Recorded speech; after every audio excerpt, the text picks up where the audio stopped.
The best starter in baseball looks every bit the part with opening day on the horizon.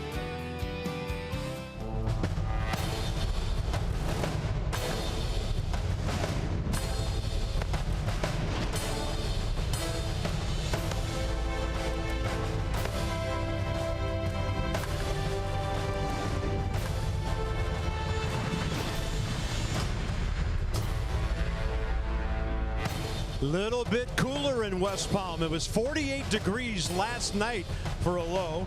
Rendon fan, Murphy fan. We saw Daniel hit on one of the side fields today. We're pretty excited about that.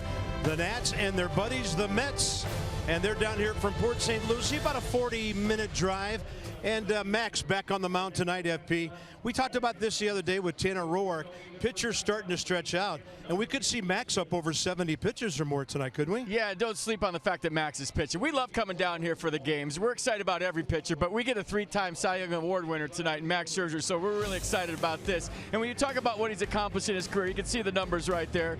3 Cy Youngs. He's going for back-to-back-to-back this year. And when you talk about what he did against right-handed hitters this year, it fascinates me. He faced 360 right-handed batters last year, Carp. He struck out 158 of the 360 hitters he faced from the right side. He struck out 44% of right-handed hitters last year. So we're excited about seeing him pitch tonight, to say the least. And he's striking guys out, hardly walking anybody down here. And by the way, he's in the lineup as a hitter tonight as well.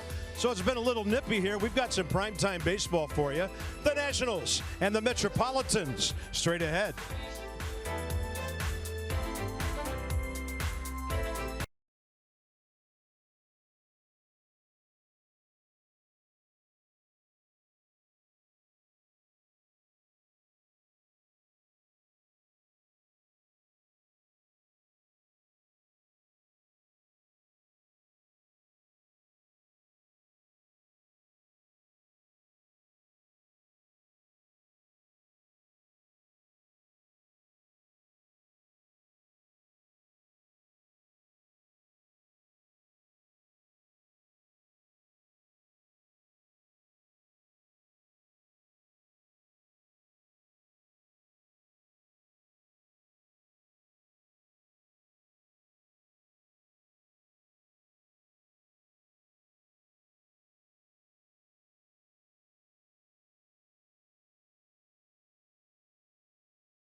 Well, the numbers and the accolades just keep getting bigger and bigger for Max Scherzer.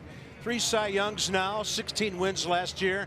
The well-documented historical Nationals no-hitters. And this spring, by the way, he's 2-0 with a 2 ERA in 3 starts. 12 strikeouts, 1 walk. Only a couple of hits in 9 innings so far. Yeah, living up to 7 years, $210 million, isn't he? When he signed that contract, it opened a lot of eyes, but Max Scherzer has been fantastic since he's worn the curly W. It is cool, but it's still nice. Sun about to go behind the third base grandstand. 67 degrees here at the Fit Team ballpark of the Palm Beaches. The Nationals are 8-8. The Mets are 5-11. And here on Masson, it's our first look at our buddies from New York. Max is going to lead the charge out to the field for spring training game number 17. We have some familiar Mets with us tonight. Kevin Plawecki. We'll get into more of him as the night goes on because he and Anthony Rendon have a little tie together. Our buddy Asdrubal Cabrera in the lineup tonight. A new Met, Todd Frazier. Jay Bruce isn't here tonight. That's all right. Good to see Todd Frazier, Wilmer Flores, and a former Nat, of course, Matt Den Decker. So Max Scherzer, so far this spring, just pitching great baseball. And I'm so impressed by that 12-to-1 strikeout to walk number. Yeah, back-to-back Cy Youngs. It's always a treat to see Max on the mound, so sit back, relax. Just got home from work. You get to watch the back-to-back Cy Young Award winner. Great changeup, great slider. Those are his strikeout pitches. And the fastball and the curveball, more of a put the ball in play type of pitch. So the two-time 20-game winner takes the mound, and we'll all have fun watching him as we usually do. There's a defense tonight for that. So, you know, we should put the substitutes down below in parentheses. Goodwin, Robles, Harper, the outfield. Turner, Rendon, left side. Defoe, Marmolejo, say that together. That's a fun one. And Matt WIETERS behind the plate. Sorry, graphics department. I'll get him in line. There's Bryce. He's in the lineup tonight. Andrew Stevenson in for him a little bit later. There's TREA. And then he's hitting 280 down here. Matt WIETERS behind the plate. Now, back in the day when I first started doing games and we didn't have all these fancy graphics, the director would literally go around and show you every defensive player. We called that the defensive pop around back then, but Chuck Whitlock gave us at least a little bit of that. There's the home plate umpire, Ben May. It is 7:06 in West Palm, and we're ready for Max and Juan Lagares. Fastball up there. All right. And when they did, evidently Gary Cederstrom behind the plate. We got some wrong umpire info. Sorry about that. Well, they bounce around during spring training, so no big deal.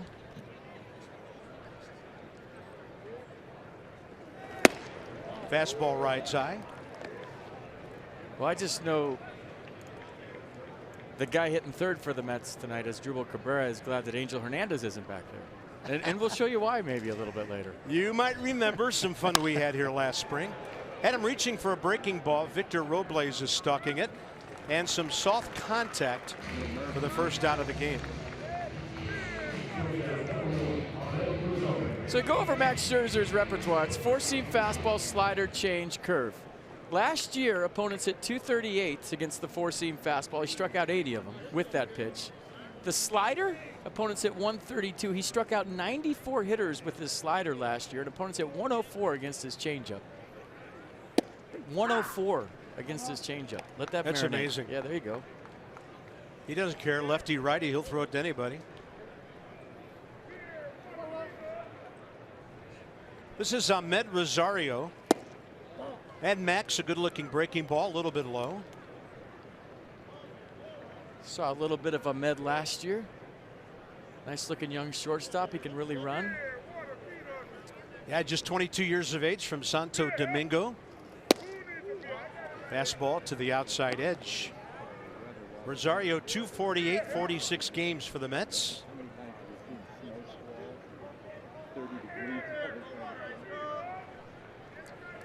Anthony Rendon even with a bag at third. Fastball away.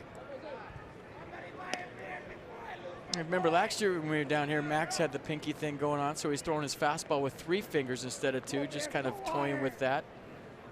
This year he starts the season throwing it with 2 fingers, and he said he's feeling great.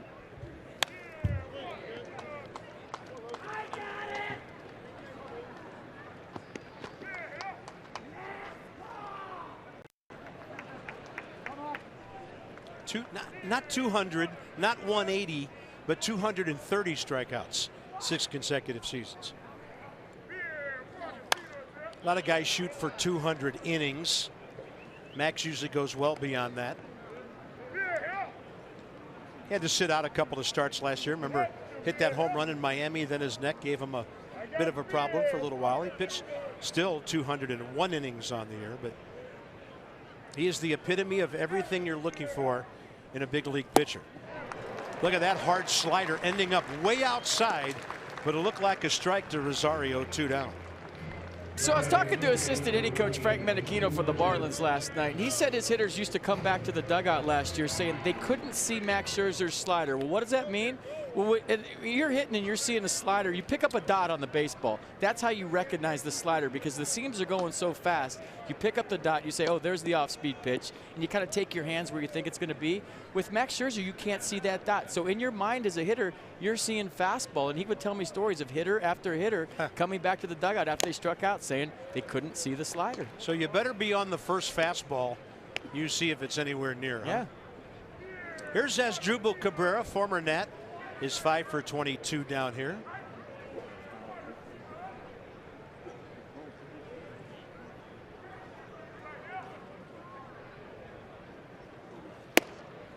Trying to get that inside edge.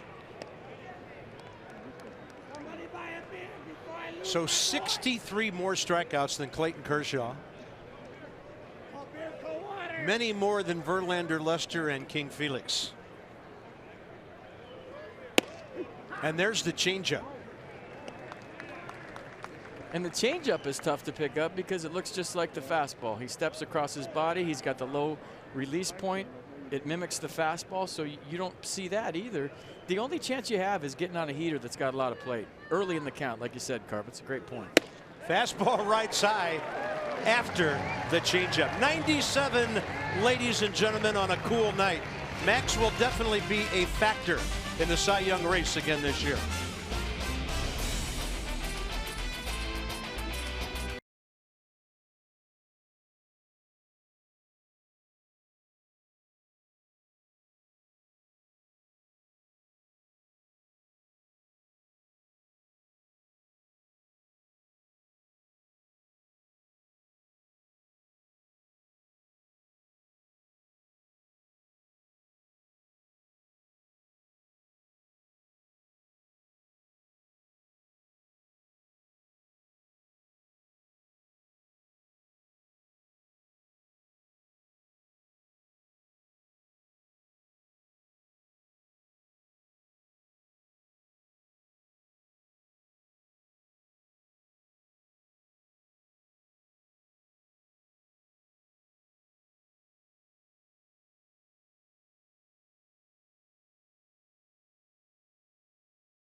Well, by now you know all about Anthony Rendon's day. Last year against the Mets, some fun things came out of that game. He became Trey Turner's favorite player. Rendon said, I had high school, in high school I had 3 home runs, but that's high school. And then when somebody told Dusty Baker that Anthony Rendon scored 32 runs in April, he said, that was a major league record? Yes, it was. 6 of them in that game. Here's Wilmer Defoe, 3 hits and an RBI. And the Nats get a look at Zach Wheeler, 27 years of age, having a good spring, FP, and he's one of those Mets trying to get back healthy in this rotation. Yeah, missed 2 full seasons with the UCL tear and other injuries. So 3-7 last year with a 5.21, 40 walks and 86 in the 3rd innings, 81 strikeouts. Gave up 15 home runs last year for the Mets. Defoe up the middle, but that's where Ahmed Rosario is shading. They got him by a step and a half, hustling down the line. So the Nats with Turner and Harper to follow. Well, first of all, the Mets defense. There's the defense. Dendecker, Lagares, KACZMARSKI, the outfield. Had to look at the pronunciation there. Rosario Frazier left side, Cabrera Flores right side, and Kevin Plawecki, the guy that gave up Anthony Rendon's 3rd home run last year, is catching for the Mets. See, we told you we would tie it all in there. Here's Trey, 7 for 25.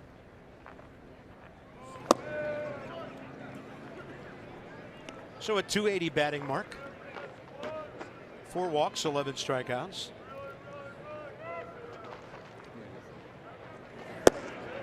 Wheeler low and away, 2-0.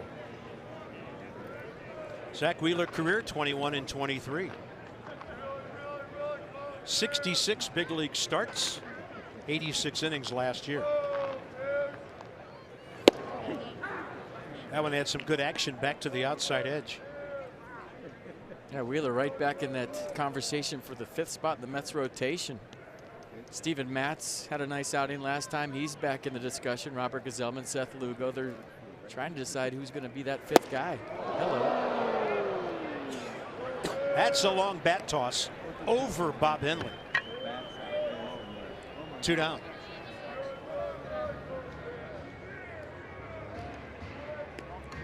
Pardon me. He's down 0-2 in the count.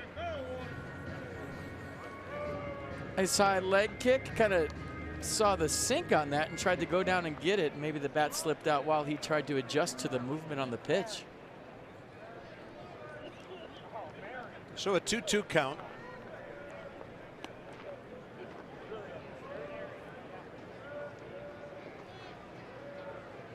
Target inner half.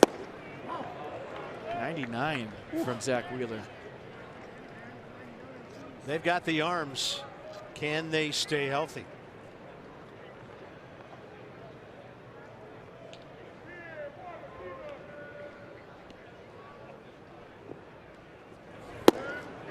That's a pretty good at bat, as it turns out, for Trea Turner. He's aboard with 1 out for Bryce. So Harper, 8 hits. Then Anthony Rendon. Bryant Goodwin, Matt WIETERS in the lineup tonight. Victor Robles, Jose Marmolejos, and then Max Scherzer will be picking up the bat and getting a couple of ABs tonight.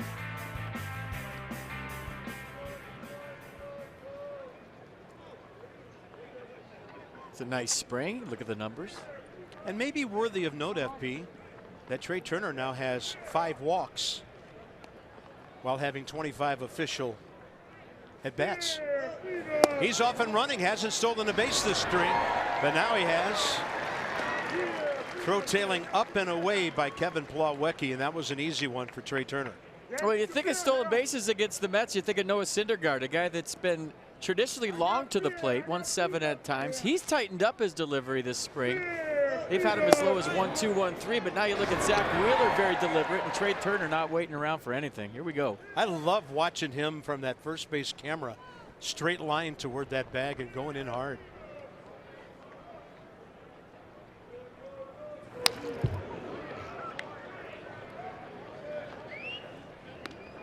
You know, as a hitter in spring, you like to face velocity. You like the upper 90s guys. Why is that? Because everything works off of you timing a fastball. That's why you're down here. You know, you'll get to the slider and the curve and the change eventually, the more at bats you get. But everything you work on all day in the cage is timing up a fastball, getting my foot down, getting ready early.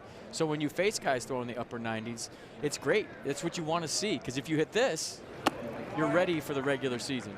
You throw 98 and I barrel it up, back up the middle or to the pull side, I'm ready. Because now I don't have to cheat to get to it. Now I can stay back on the off speed, and now I'm ready to play games that count and put the average on the back of my baseball card.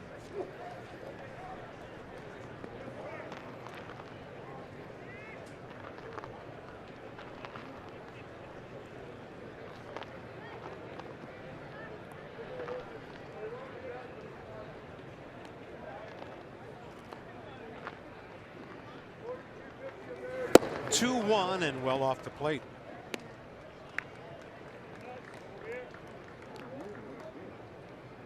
Yeah, command an issue last year. 40 walks, as I said, and 86 and a third for Wheeler. Don't want to fall behind the Bryce Harper, but even in spring training with the base open, you want to challenge him right here in the first inning. Yeah. I don't know. Challenge him. Can't hurt you. Zach Wheeler this spring in 5 innings now of work. No walks, 8 strikeouts. So the Mets pleased with his command so far.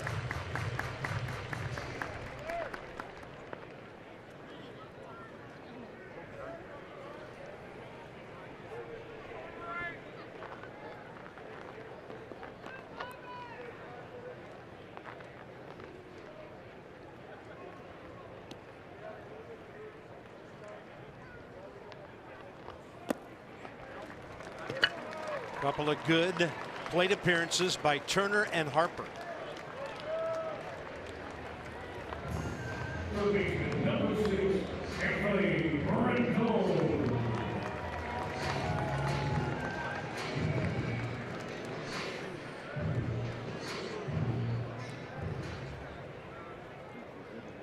Anthony Rendon would be happy with 1 RBI right here to get him on that board for the spring.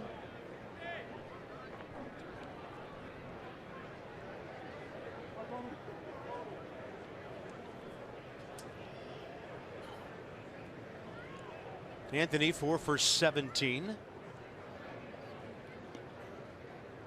They give him right center. Both runners going, and quite a start did Turner get. And then Harper, watching him, is into second. They had no shot at third. You know, I'm watching this develop, and I'm watching Bryce Harper at first. He was squared up to Trey Turner. He had a big lead. And whenever you're the trail runner and you have a plus base stealer, watch Bryce at the top right-hand portion of your screen, almost like a sprinter in the blocks. And he's watching Trey Turner. He had a great primary lead. He got a decent jump because you know, or you have a feeling that the Mets are going to go for the trail runner instead of the speedy Trey Turner. So great job by Bryce Harper on the back end there. Rendon takes a ball. It's 1-1, infield in early. And as for you kids, if you're the back end runner on a double steal, you don't always have to go just because the guy in front of you goes. If you don't get a good jump, you just stay at first. But if you get a good jump with the lead runner, then go ahead and go with him. Good looking heater to the outer edge. And maybe for some of you big leaguers out there. Maybe some watching who got their work in today. That was good stuff. He was ready. And oh yeah, Trey had a good jump too. Boy, did he. Low. Things even up 2-2. Going to be a high pitch first inning for Zach Wheeler. Just thinking out loud right now, if Trey Turner walks more, how many stolen bases is he going to have this year? Yeah. That's why I brought that up. Good to see him being patient. He's been looking at a lot of pitches this spring training. And that's infield halfway right now.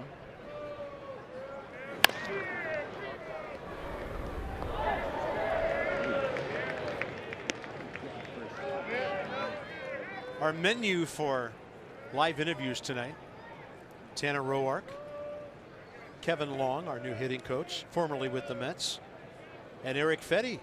Dan Kolkel is going to be busy tonight. Tanner's the fried calamari. He's the appetizer.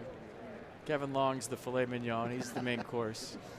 Well, we taught Daniel Murphy how to fillet some balls, didn't he? Line drive to right, caught by KACZMARSKI. Throw to third. So on every play when Trey Turner's on the base, they take their shot at the trail runner. Nats on the board. Great base running after a couple of walks and a good situational line drive by Rendon, first RBI. Davey Martinez got to be real happy with the setting. Trey Turner walks, steals second base. Bryce Harper walks and they get a double steal. Davey's philosophy is get to third base with less than 2 outs. So Bryce Harper does a nice job once again of scrambling back to second base, getting to third base. And even though there's 2 outs right now, that was a great piece of hitting by Anthony Rendon to put the Nats on top. Nicely done. It's good baseball. Not going to be able to mash every night. Huge to be able to do things like that. Trey Turner's a game changer, isn't he? He is. And then when the Nats get Adam Eaton back, I mean, think about that offense last April. With those 2 guys all over the bases, it was just unbelievable the pressure they were putting on opposing pitching staffs.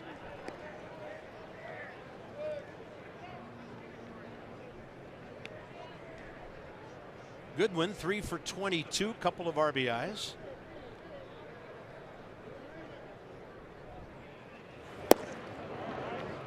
Yeah, that time the right-hander turned one over on him.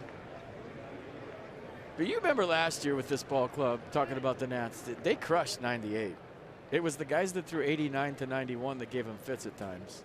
But the harder you threw against the Washington Nationals, the harder they hit it. They were a fastball hunting bunch in 2017. We'll see what this year holds. Well, and if those guys we're talking about get on base, You can see more fastballs. Right. I just love it the way it all works together. Not to mention, you get the pitcher off the stretch early in the game. He's nervous. The infielders are jittery. And that's going to be a 2-out RBI hit for Brian Goodwin. 2-0 Washington.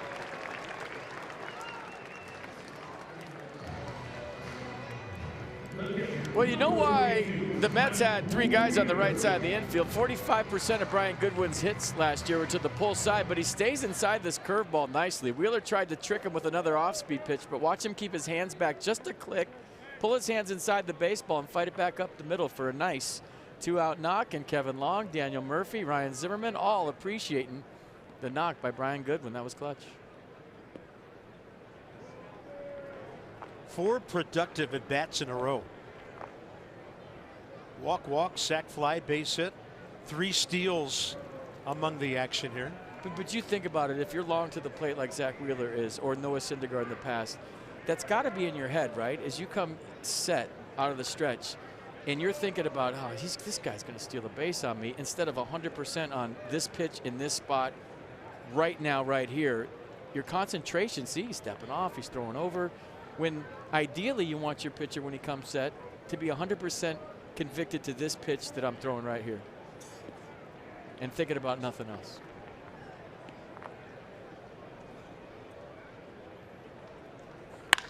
That ball ripped into right. To the right of Asdrubal Cabrera, who is in a big-time pull position.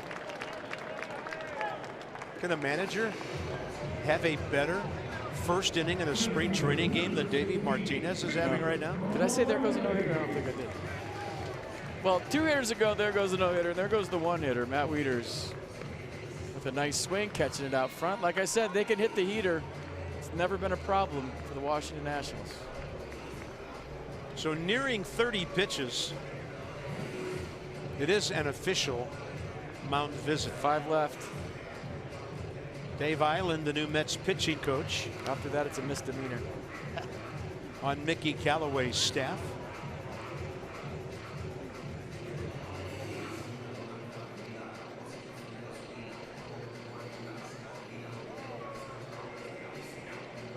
He had given up 1 earned run in 5 innings previously. So 2 earnies here tonight, and Victor Robles, 8 for 36, is the number 7 man to the plate here.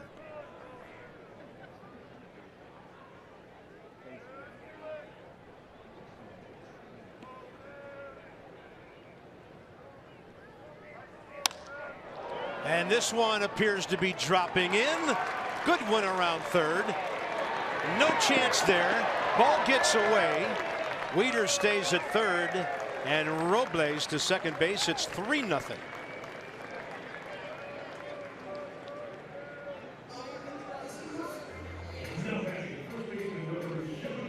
Well, you know, you're going for the 5th spot in the Mets rotation. It's not all about results in spring training. You want to see how the fastball's moving, how the off speed is reacting. But when a team comes out and drops a 3 spot on you this quick, and guys are stealing bases and balls are being hit hard all over the campsite, that's not what Zach Wheeler had in mind when he got on the bus from St. Lucie to come here to Palm Beach. Yeah, they probably had designs on 4 or 5 innings tonight. A lot of pitches. Well, it's a lot of pitches. He's retired 2 men. Here's Jose Marmolejos. First base open, 2 outs. Maybe during the regular season you don't deal with this guy or anybody in the number 8 spot.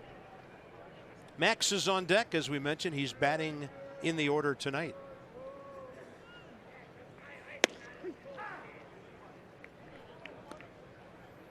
And some nice base running by the Nats here in this inning too. And we've joked about certain players and the run till they tag you offense. It might be the whole team this year.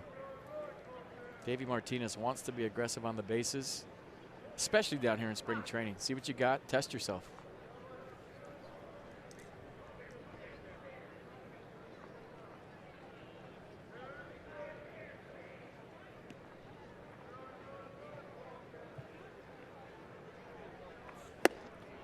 So Wheeler comes back with some heaters to get Marmolejos. Great first inning, though. 3 hits, a couple of walks, 3 steals, most importantly 3 runs. Night falling here in West Palm as we look west to a beautiful sunset.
Tanner Roark joins me now. Tanner, first of all, the beard is very strong this spring. What was your game plan with facial hair in the offseason and during spring training? I don't know. Just let it grow. I haven't trimmed it at all, really. I lined it up today, but that's about it. Well, it looks good, and you have gotten some compliments for the quality of that facial hair from your teammates thus far this spring. They're really enjoying it, so feel good about that. Jealousy. Yeah, jealousy. We've asked a lot of people about the vibe in spring training this year. Obviously, new manager, new coaching staff. How would you assess how things feel differently, if at all, this spring?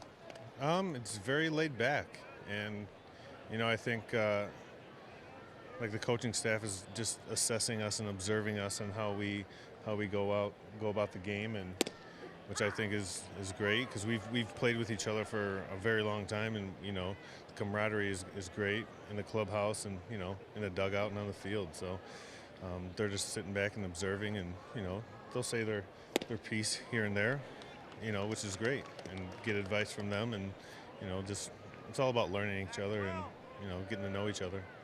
Big topic of conversation regarding you individually this spring is the adjustment that you've made to kind of your start position on the mound, your wind-up.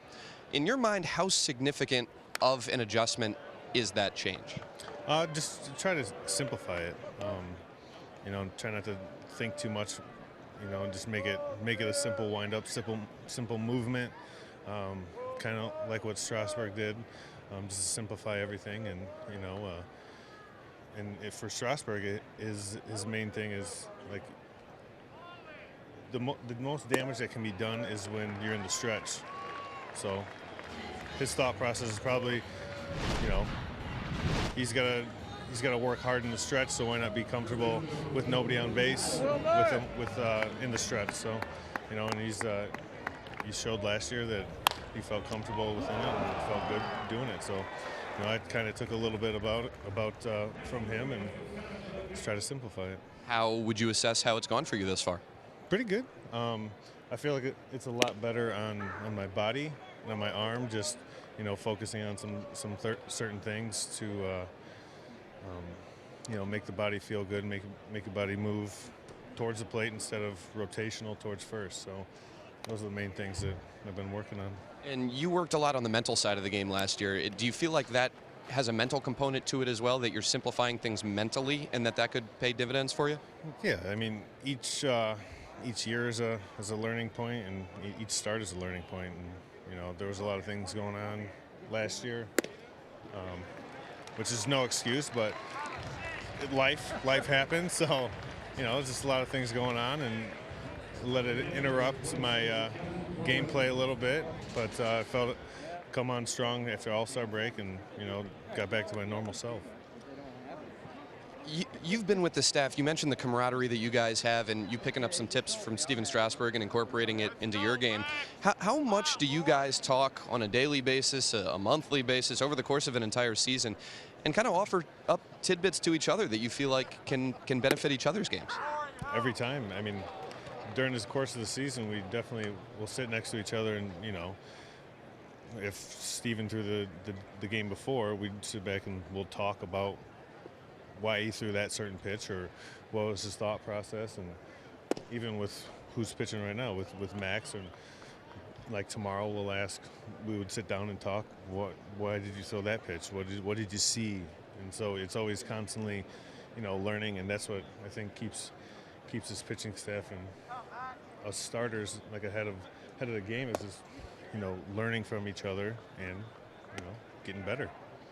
Personal note for you, your lovely wife Amanda let everyone know on social media recently you got baby number 3 on the way. Oh yeah. How stressful is the thought of 3 little children running around the Tanner Roark household? I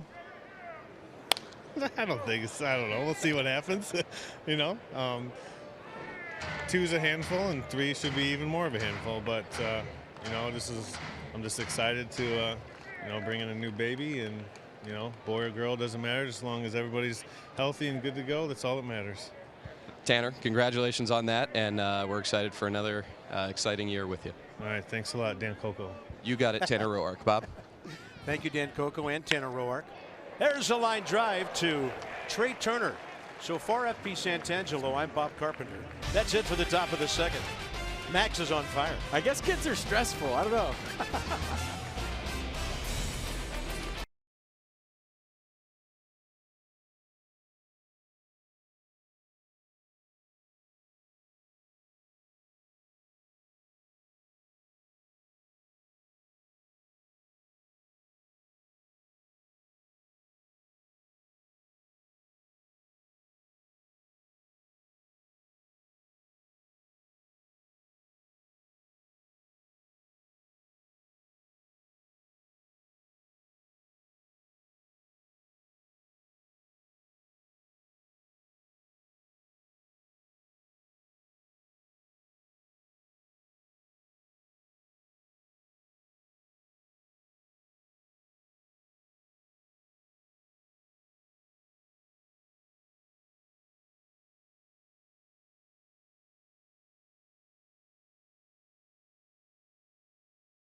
Games, the Jose Tabata debacle in DC, and then only a Yunel Escobar error kept the dominant Scherzer from being perfect against the Mets on this day at P, October 3rd, and he jams Curtis Granderson for the final out.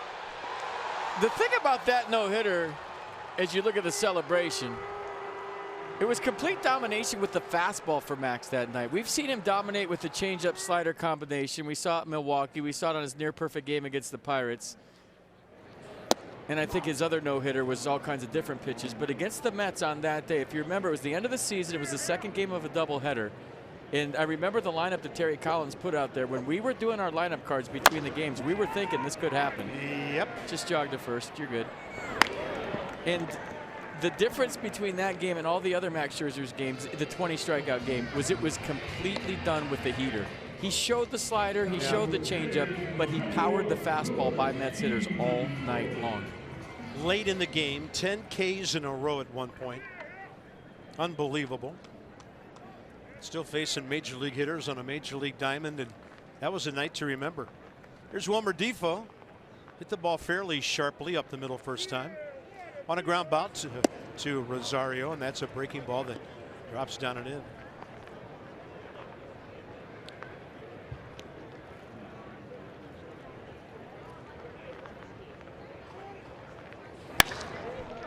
Hot shot to the other side. That's Cabrera. A couple of quick outs on grounders here. Trey Turner next. Get the most flexible ticket plan in sports. It's the Nationals Pick'em Plan. 40 ticket pick'em plans include 40 tickets to use when, where, and how you want. Choose your favorite matchups, ticket quantities, and seating areas, starting at just $20 per ticket. Visit nationals.com for all of your flexible ticket details.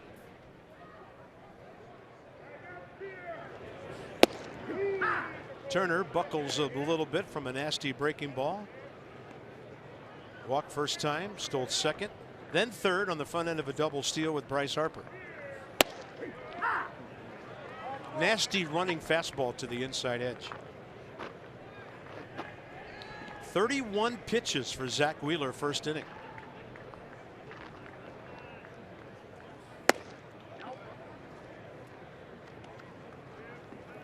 Davey Martinez probably locked it in right here, because if you're Trey Turner, you could take more pitches this year. You got to be comfortable hitting with 2 strikes. It's part of it.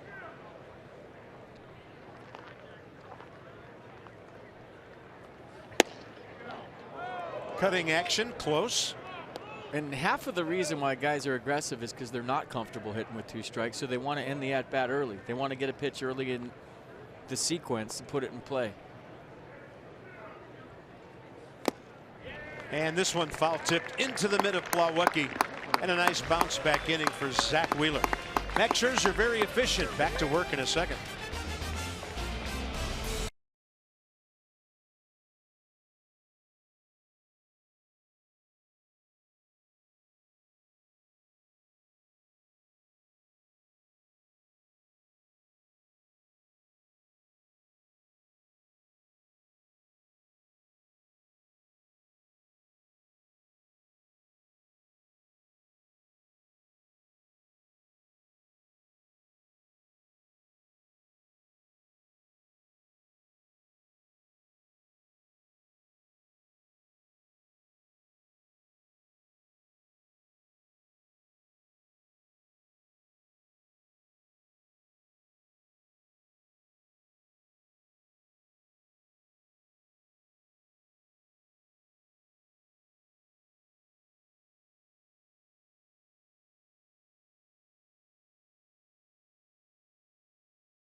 fact, you reunited, first of all, with one of your star pupils in New York City. Well, I miss Murph, and he's some kind of hitter, and I'll tell you what, there's been a piece of me that's been missing since he's been gone.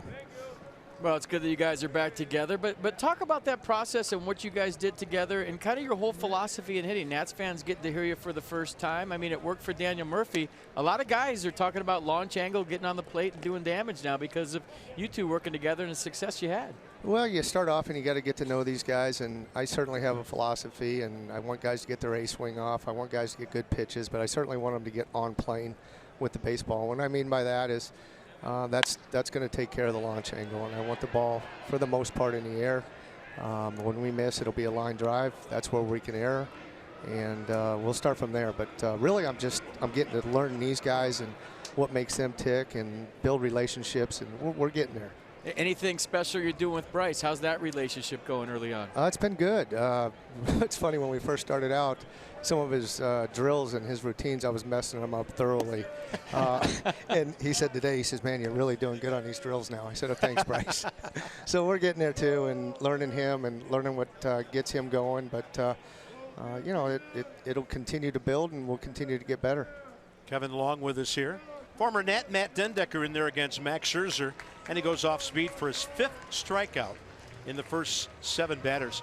Kevin, one thing that fascinates me about this lineup and this team this year, when Adam Eaton comes back and then you've got TREA at the top of the lineup, situational hitting is a term we throw around a lot. But with guys like that at the top of the lineup, we're going to be talking about it most innings on almost every night. Well, you're talking about grinders, and you're talking about guys that know how to play the game, and guys that can affect whether you score 1 run. It doesn't always have to be a big inning. And in playoff baseball and against good teams, those things, the small things are huge. And, you know, Adam Eaton's getting a ton of at-bats down in the minor leagues right now. He's probably got 40 down there, and he's been, I mean, tearing it up. And Michael Taylor's had 15 at-bats the last 2 days. I think he's got 8 hits. So, you know, he's right around the corner. Zim is another guy who hasn't been in there. And right now, you know, we're playing with, I don't know, 2/3 of our lineup. So. Okay, Kevin, you were in the other dugout. What'd you tell your hitters when they were facing Max Scherzer? Oh, am I happy to see this. I'm on the same side as Max Scherzer. It's unbelievable. What'd you tell Mets hitters? What was the game plan against Max? Well, you know, you're hoping that he makes some mistakes, and you're hoping that you catch up to a few of those balls up in the zone. But he's nasty, you know, and he competes, and he's got different weapons, and you're just hoping that he has just a little chink in the armor, because honestly, on any given day, he can stick it up your butt. Well, you know, facing him, I think you got to get the fastball. If you get the 2 strikes, you're in trouble, and you got to end the at-bat early in the count. Yeah, and that's the case with most good pitchers. They're going to try to get ahead, and you got to go right from the get-go. And you know, the theory of getting deep in the game with these guys is not the way to go. I mean, the most bullpens nowadays are lights out, so you got to attack a guy like this early. 2-2 to the right fielder, Kevin KACZMARSKI. Nice. And a hot shot to the right side. Good pick by WILMER Defoe. Couple of outs. Max, not that much contact so far, only the 3rd man. So, Kevin, talk about working now with Davey Martinez. He comes from the Cubs. You come from the Mets. How long have you guys known each other, and how's this relationship working so far? Well, I've kind of, you know, looked at him from across the way and seen him in the other dugout, and I've got a lot of respect for him, a ton of respect, and what he's doing over here is fantastic. He's really got the guys bought in. He's got a laid-back kind of way of doing things, but there's a sternness about him that says let's play ball and let's do it the right way. The batter is the DH, Patrick MAZEIKA. Max ahead of another hitter, blows the fastball by him. So, Kevin, we don't want to start with Max pitching any more stories with 2 outs and 2 strikes. So we really appreciate your time, and thanks so much, and we look forward to many visits during the regular season. You got it. Thanks, guys. Kevin Long, now at the helm of the Nats offense, and what a fun season he should be having. Well, he's, you know, Rick Shue did a fantastic job when he was here, and he's one of the best hitting coaches in all of baseball, but so is Kevin Long. So even though, you know, Rick Shue was great, you get a new manager, you have to have somebody that's comfortable with a new manager, and it never hurts, whether it's a pitching coach or a hitting coach, Carp, in my experience, is to hear a new point of view, a new voice. Yeah. you know, hey, whoa, really? Okay, yeah, I like that. Or maybe I don't, but it's still a different angle, a different view. Off-speed pitch hammered out to center. And Robles, who made a great catch up in Lakeland to rob the Tigers of extra bases yesterday, makes a great running catch backwards to the track this time. That guy can cover any outfield in this country.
But if we go back to the first, Trea Turner got the party started with a walk and a couple of steals. Bryce on the back end got a stolen base. Then Anthony Rendon with a beautiful piece of hit and line drive to right. That would score Trea Turner. And then Brian Goodwin with 2 outs and 2 strikes scores Bryce Harper.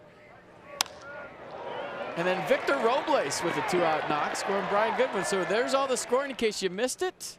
3-0 Nats, and here's Bryce Harper. Nice game summary. Tailing away with 94, Wheeler for a strike.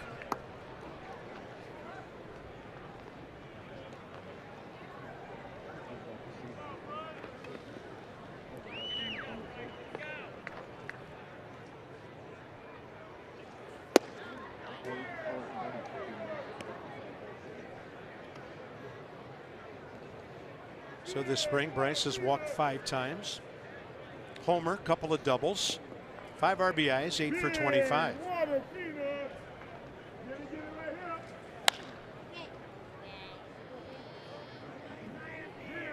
So he's doing like a practice swing, and you look at it right now, it's a little different than last year where it's a slight uppercut. You know, Kevin Long just talked about he's looking for line drives and fly balls.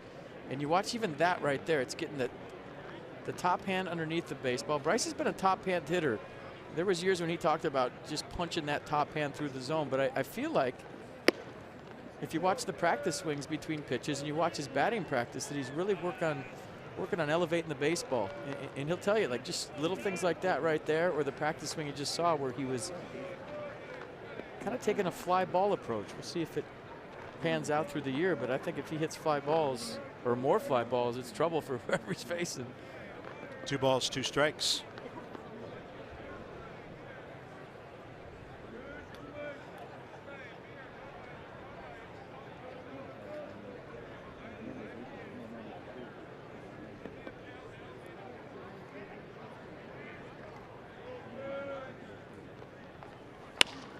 Look at him fight off that pitch and get it into left center for a base hit.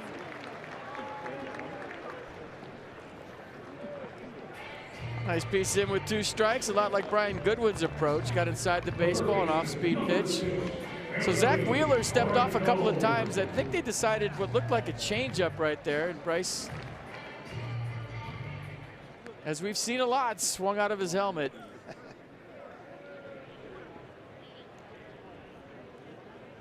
And I think he's catching some heat from the dugout for it. I think maybe his skipper went down there. Oh, that was somebody else. Anthony Rendon, great job first time of leveling off, taking a pitch the other way. The next time he pulls it, by the third baseman Frazier. Harper to a sliding stop. You know a guy who used to do that. He picked that up from Jason Worth. Rounded second, decided to stop, and he slid into the stop. First and second to nobody out.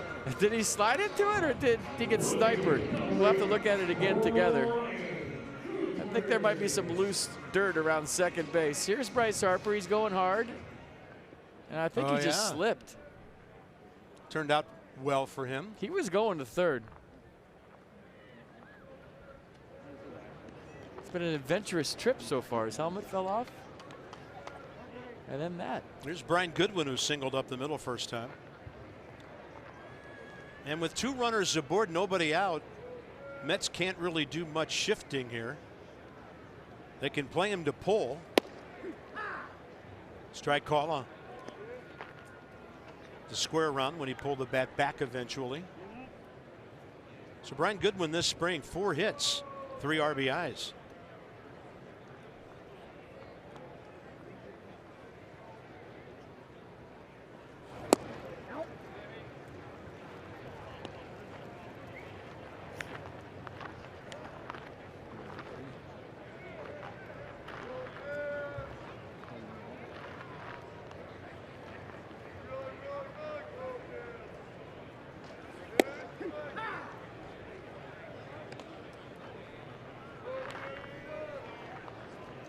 It's the biggest pitch of every at-bat, the 1-1 pitch. We talked about it last broadcast.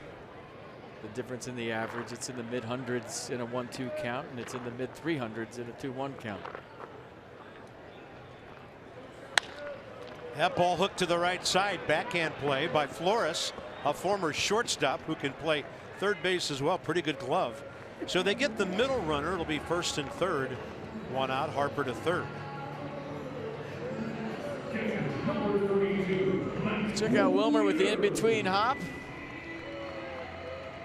A nice feed to Rosario, but no chance of getting the speedy Brian Goodwin on the backside. And now Matt WIETERS looking for a fly ball or more. Yeah, Matt, not a ton of at-bats, but he's batting .400 now. 6 for 15. You might remember our first telecast last month. When batting right-handed, he took one to the back wall of the bullpen and left.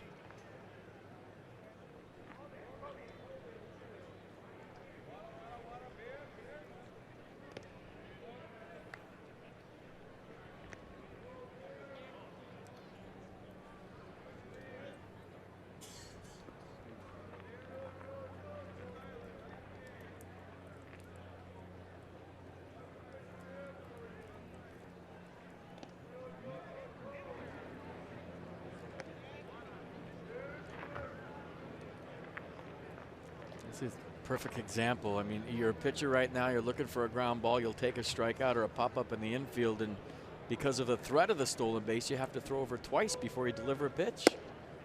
And where's your concentration? Where should it be right now? Hitter. I mean, obviously you don't want a guy just to walk into second base and have second and third one out, but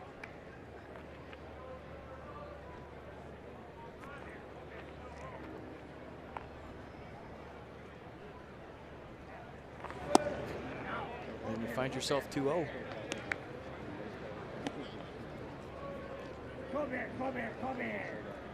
So 31 pitches in 1 inning. 2 innings later, Wheeler's over 50.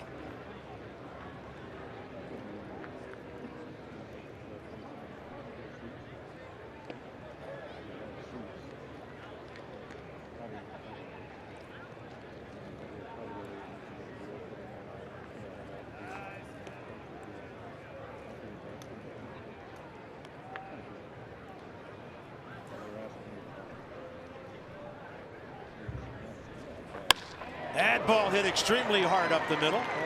Bryce Harper scores. Second base Goodwin.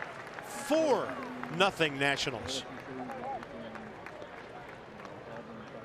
Line drive singles all over this yard tonight. It's different philosophies for different folks, but I feel like in a big situation as a pitcher, and you throw over to first base 2 times in a row before you deliver a pitch, now your concentration is diluted a little bit, and all of a sudden you fall behind 2-0. You have to deliver a strike, and against a professional hitter or a veteran hitter, that's going to happen more times than not.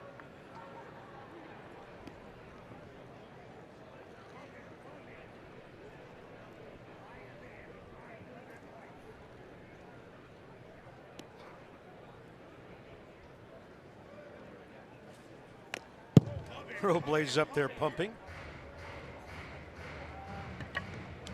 Spring batting average up to 243 with his RBI hit last time up. Yeah, that said, you know, thinking about it more, it's spring training, you're working on things. And I know Mickey Callaway's big thing is holding on runners this year. They want to pay attention to detail, so maybe that's part of it after Trey Turner stole a couple of bases and Bryce Harper. But if it were the regular season, I would say there's a lot of concentration being devoted to the runner in high leverage situations right now. That's all. You just saw another example.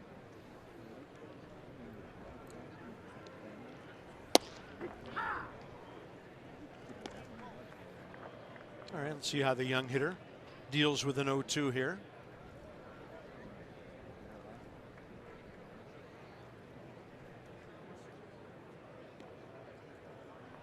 (20 years old), Victor Robles stays with that one, gets it out to left center, handled by Juan Lagares, and tagging for third, Goodwin, 2 down.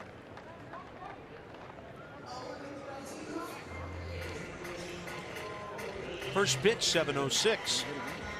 Max Scherzer has thrown 41 pitches, 28 strikes. He's been perfect through 3. Nats are all over the bases here and swinging the bats well in a 4-0 lead over the Mets. There's their new skipper, Mickey Callaway, former big league pitcher. Indians pitching coach up until this opportunity. Well, he better be good with that first name in New York. Well, he's not in the Bronx, but I catch your drift. Yeah, that Mickey Rivers is going to be a lot to live up to.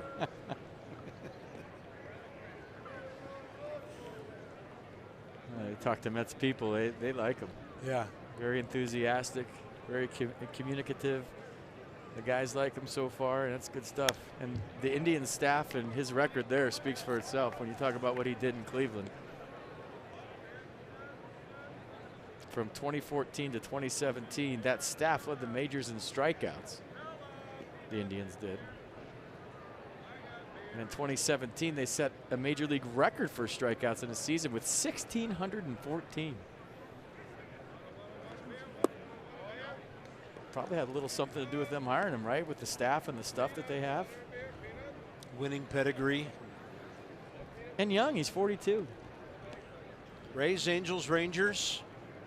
Big league pitching assignments. Pitched in Japan for a while. Look at that approach by the number 8 hitter, Jose Marmolejos. This kid's been impressive. He's now 10 for 40, and that's RBI number 6. The Nats lead 5-0. Singular approach and very successful tonight. Love his swing, man. That kid can hit.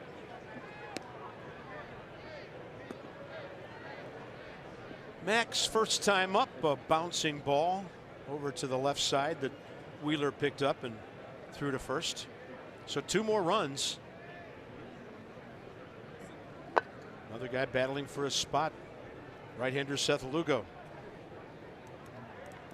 Probably in terms of innings, getting ready earlier than they thought he would tonight. Innings for Wheeler, that is.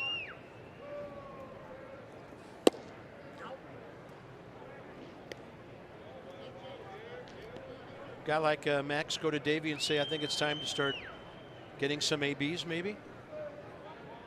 Possibly, or that could be part of the plan. I don't know. I know that Max is great with runners in scoring position.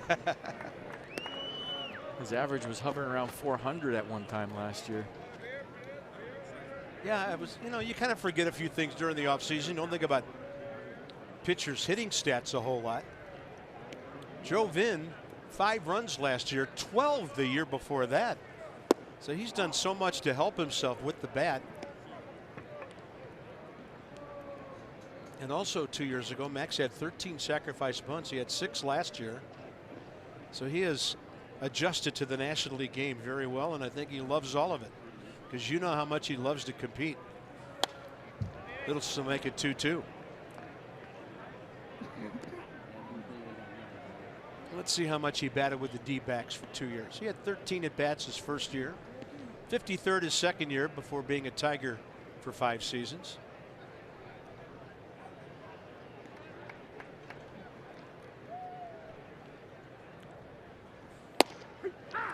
And Wheeler will get the call on the outside edge. 2 more for the Nats. 4 hits, couple of runs. Nighttime in South Florida. Cool, but very beautiful tonight.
Eric Fetty joins me now as we continue the rolling on of starting pitcher interviews. Eric, big year for you last year in 2017. You made your way up from the minors to the majors for the first time in your career. Year didn't end the way you'd like it to. You ended on the disabled list, but how do you kind of encapsulate 2017 for you and what it all meant?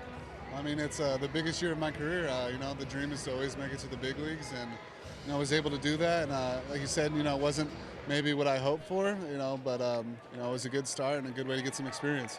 So the first goal is, as a minor league player, is to make it to the big leagues. Then the next goal is to stick in the big leagues. So in your mind, how do you go about doing that? What needs to happen for Eric Fetty to stick around as a big league pitcher? I mean, just be consistent. If I, you know, get my chance to get up there again this year, it's you know, just continue to put good starts together and you know, show that I need to stay up there to help this team. Your velocity was down a little bit at times last year, but from everything I've heard and what we've seen, it's been back up this spring. How have you been feeling, both in terms of, you know, the physical aspect of it and the way the ball's coming out of your hand? I mean, I feel great. Definitely there at the end last year, my forearm was bugging me towards the end, and you know, once we got it figured out what was wrong, you know, got it all back to normal. And yeah, this spring, I mean, everything's been back to what I'm used to and what I hope for. So I'm excited. I see you in the dugout during games talking to, you know, the big league starters. You spend a lot of time talking to Max. When you watch him out on the mound, or when you talk to him, what are you trying to pull away that you can use yourself to improve your own game? I mean, you know, Max is a freak, so, you know, I just try to learn everything I can from him. Honestly, you know, we throw maybe a little different. He's more of a, you know, four-seam power pitcher where I sink it a little more. But, you know, I like to learn from, like, you know, what do you do in this count or this situation with guys on base, and, you know, how do you approach hitters? And it's, you know, it's really cool just to see, like, his tactics and his mindset. And, I mean, how could I ask for, you know, anything better? You know, he's a Cy Young winner, and a lot of these guys on this staff just in general are, you know, greats that are going to go down in, you know, history. So, you know, I'm just a lucky guy. He seems incredibly willing as well to talk to you about stuff. There might be some established big leaguers, guys of his caliber that, they might help guys along a little bit, but it seems like he's very proactive about, initiating conversations with you and trying to coach you up a little bit. Oh, definitely. The other day he came and grabbed me and said, hey, let's go to the film room and check some stuff out. And I was like, oh, of course. I mean, that's something that, I'm for sure, I guess, nervous, go talk to a guy like him. But, he makes everything so easy, and, he's just so, friendly when it comes to that stuff. And, it's something, I really appreciate, and I guess I'm just really thankful for. When it comes to the evolution of your secondary pitches, what's the process like there for you in spring training and into 2018 as you tried to firm up some of those other stuff to work off that firm fastball that you got? Yeah, I mean, last year I had a little bit of trouble with my breaking stuff, but the changeup's been a lot better, and like I said, been talking to a lot of the guys, like we mentioned, about my slider, and I've been feeling really good about it my last couple outings. It's been a lot sharper and more consistent. I think it's just something that once I get it all together, it's going to be pretty special, and I'm excited. I'm feeling really good about stuff, and I'm really excited for 2018. Got a heavy Vegas connection this year in spring with you and the Harper brothers. What's that been like to not only have Bryce here with you, a guy that you played with in high school, but also his older brother? Yeah, I mean, it's great. We did it earlier this year. We took a picture together for our high school coach, and it's pretty cool playing with those guys again, and just representing the city, and we got Kins too here. So I mean, it's pretty wild. It's fun, and I mean, it's just a cool situation. Eric, thanks so much for the time, and best of luck in 2018. Thanks for having me. You got it. Bob? All right, Dan, thanks to Eric Fetty, one of our bright on the rise young pitchers with the Nationals. That was Ahmed Rosario with the double over the head of Victor Robles. So, on the negative side, there goes the... Yeah, that was the first hit for the Mets. Spring training. He probably wasn't going to stay long enough to get one no-hitter. It's every start with this guy. I know. Spring training, he's working on things, and we're thinking no-hitter after 3. I mean, Dan had that crazy stat last year with the percentage of starts that Max has had where he's carried a no-hitter into the 6th inning. Yeah. Since he's become a Nat.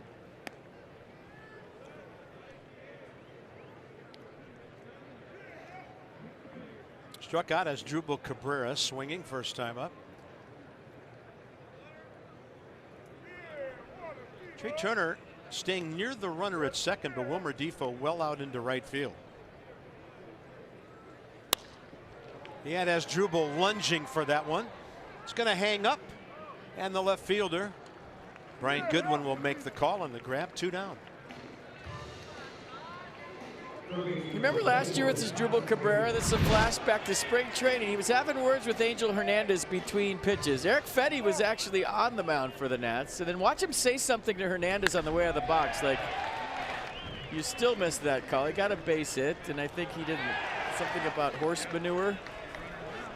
And then we timed it. It was like 48 minutes and 26 seconds for him to get out to the right field exit, and he couldn't find the door. There's no true visiting clubhouse behind the third base dugout, because that's where the Astros are.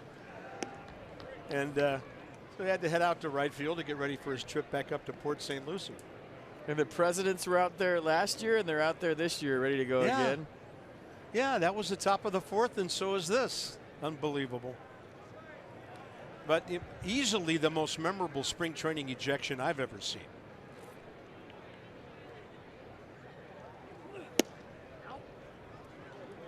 Todd Frazier struck out first time against Max. So Frazier,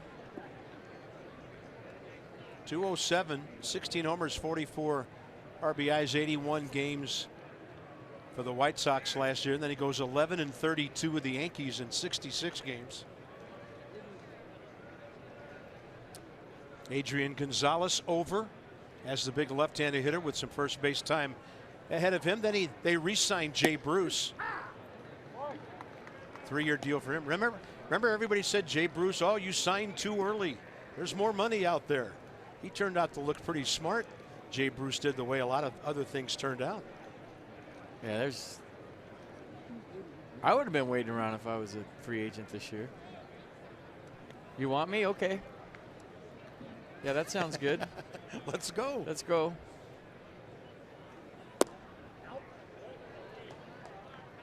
Mets have signed some free agents. Jose Lobaton, right-hander Jason Vargas.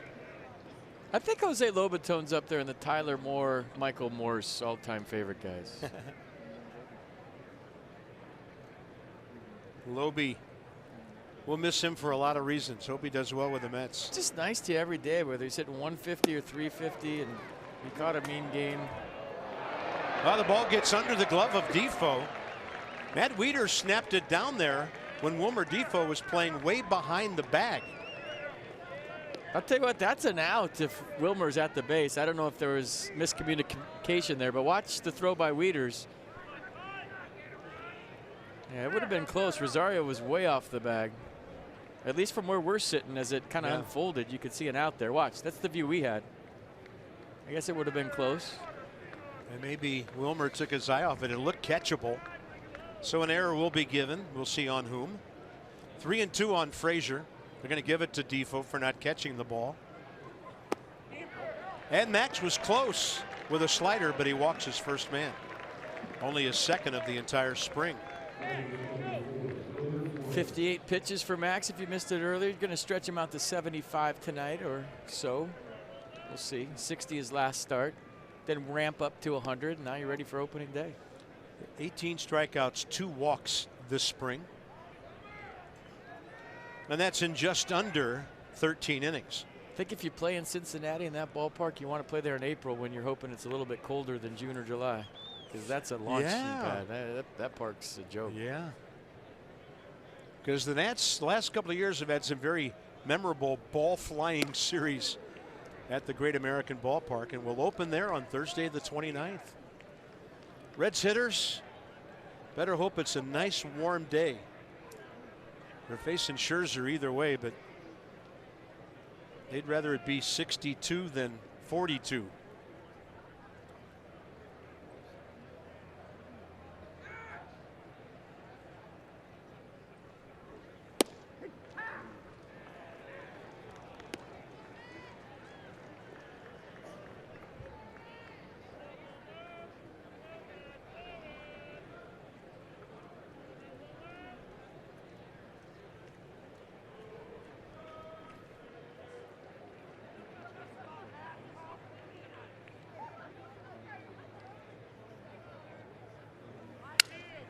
Now that is serious jamage.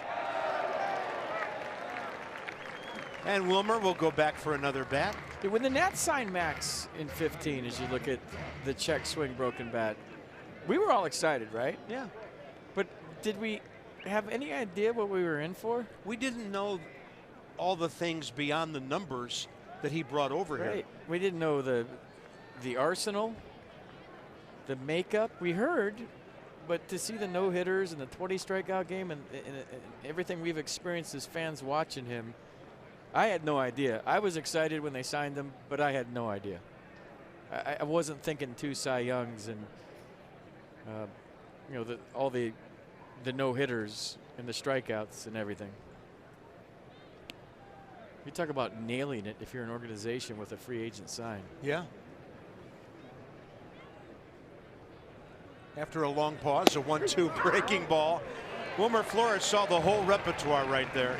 And the curveball punched him out. 7 Ks for Max. Through 4, 5-0 Nationals.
FL, the Grapefruit League here in South Florida.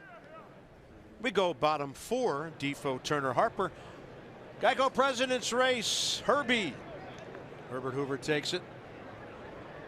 Calvin Coolidge, William Howard Taft. Well, maybe on Friday when we're back here against the Cardinals for a day game at 1. First pitch thrown by Seth Lugo, bottom of the 4th, and rolled over to the second baseman by Wilmer Defoe, who's 0 for 3 on ground balls. We see Seth Lugo in his spring training numbers competing for that 5th spot, so he comes in after Zach Wheeler. His Arsenal's in a second as I punch it up here. Did you see Herbert Hoover? It looked like he had a bulletproof vest on. Did you see that? Something pointing out as he was running. Lugo 7-5 last year. 4.71 ERA in 19 games, all but 1 were starts.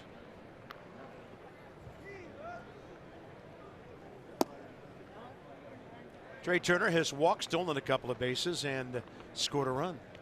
8 starts for the Mets last year, had a 2.68 ERA. Bryce Harper lurking on deck. By the way, did you folks see Judy and Mark Lerner right behind the on-deck circle there?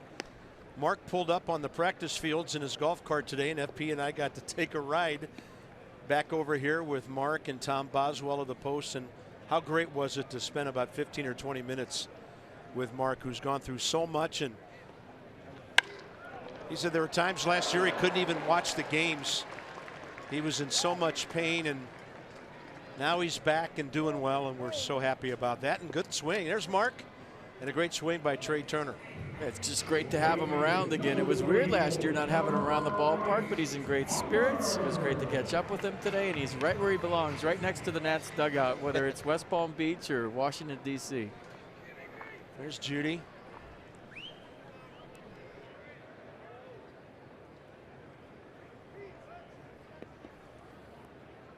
Walk, steal, single, 2 runs for Bryce Harper tonight. Turner had a bit of a lean going.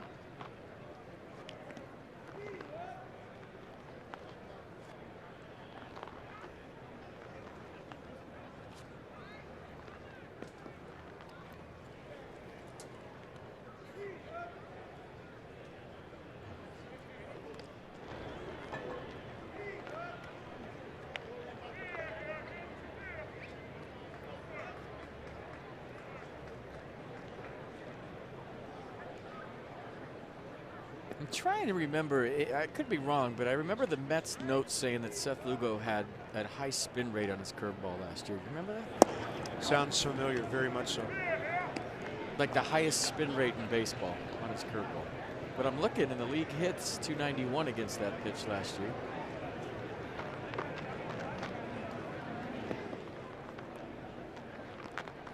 .23 for 79. That's a good changeup. Ooh.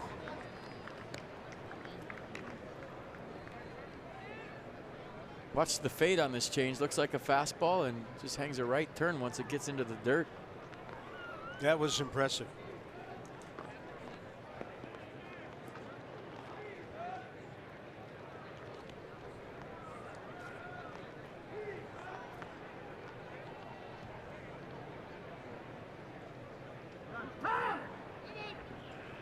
And Bryce requesting time, getting it from Gary Cedarstrom.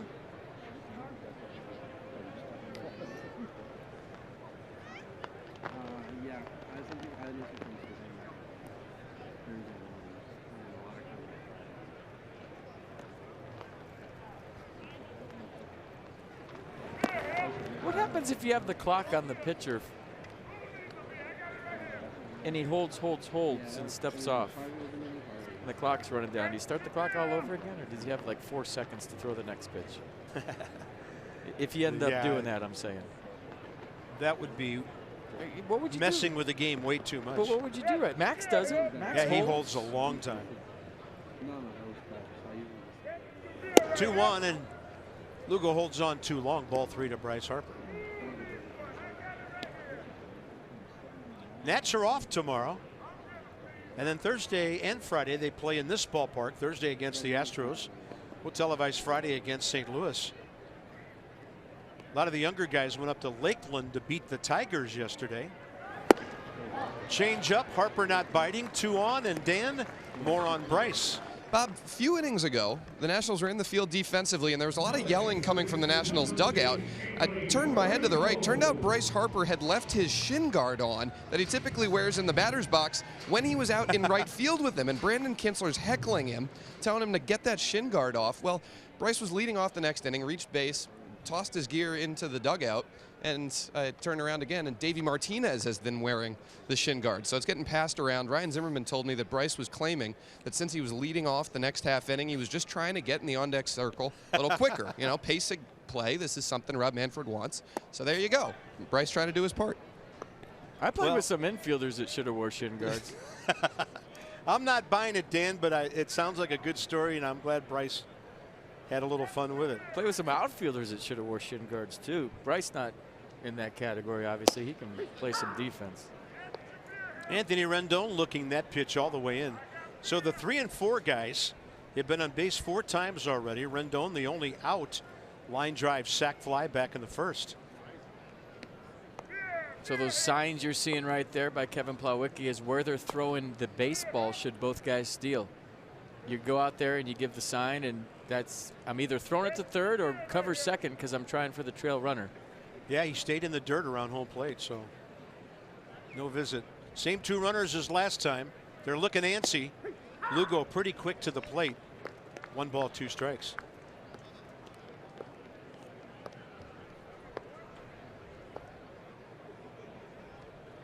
'86 singles, 67 extra base hits for the man we call Tony Two Bags. And Anthony Rendon, a rarity, called out on strikes. Lugo got one low in the zone. 2 down here in the 4th. Well, he didn't like the slider for strike 2. It was down and away, and that one was a pretty good pitch by Seth Lugo.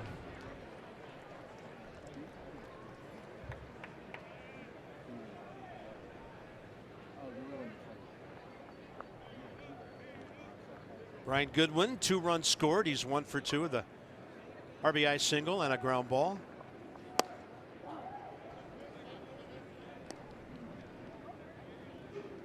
And maybe some of our fans who haven't been able to watch some of our afternoon coverage. Epi, you and I talked about Brian and what he was able to accomplish last year. A lot of clutch hits. Great stand-in when there were injuries in the outfield, and he was the outfield version. Wilmer Defoe the infield version of what amounted to a championship ball club last year that had some issues to deal with during the regular season with guys hurt. Yeah, and filling in for a last place team and filling in for a championship ball club are 2 different animals, and Brian Goodwin helped the Nats not miss a beat with some injuries last year. He was impressive. And Michael A was hurt, Bryce was hurt. Defoe replacing Trey Turner beautifully for a pretty long spell.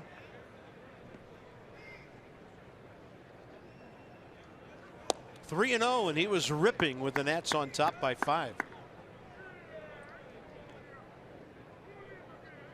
Well, we showed you last time the average with 3-0 for the league.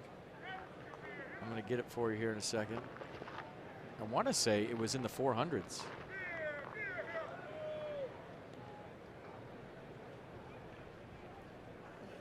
.3-1 pitch.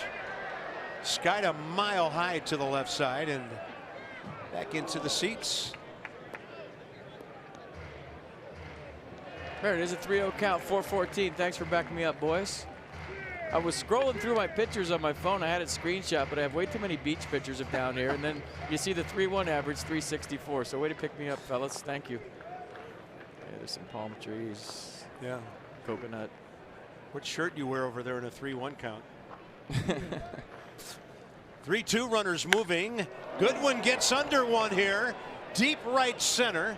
And Lagares at night, just like some other places around the country, ball doesn't go that far. Nats strand a couple, lead by 5.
SCHERZER.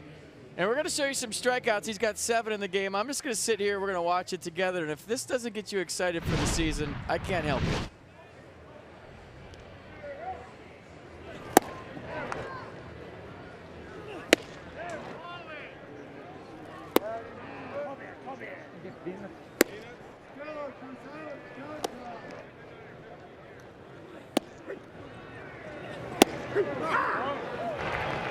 I mean, how lucky are we? I've Seriously. never heard you more excited about Max Scherzer. If you can't get excited for baseball and opening day and this guy on the hill, but pick another sport.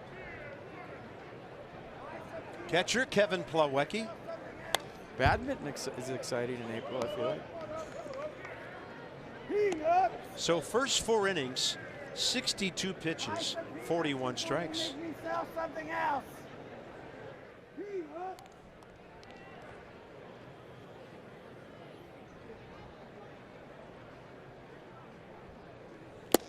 Couple of heaters. So Plawecki said, I'm all over this first one that I see. And the next one perfectly placed outer half, unreachable.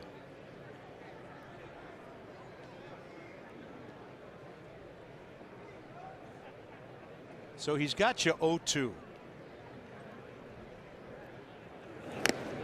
He went triple up on the fastball, taking it upstairs. But don't you think of all the guys? I mean, there's some things, Carp, that you just don't analyze. And when he's pitching, there's certain nights when you just sit back and just take it in. Yeah. I mean, you're up here in the booth and you're supposed to be breaking down release point and what's the hitter thinking and what he. With Max, there's times when you just get so caught up in how great he is and how he approaches the game that you just sit here and watch. Well, Kevin Long said it so well. Having coached Mets hitters against this guy, you just hope he makes a mistake and leaves one out over that you can turn somewhere. It's just so beautiful to watch him pitch. I mean, there's other guys, Clayton Kershaw and Jake Arrieta when he's on his game, and I'm probably leaving out a lot of guys that you just, even though you played, even though you're an analyst, you just sit back and enjoy it. Oh, the changeup. Couldn't pull the trigger, could Plawecki. 8 strikeouts out of what, 13 outs now in a spring training game. Sit back and enjoy.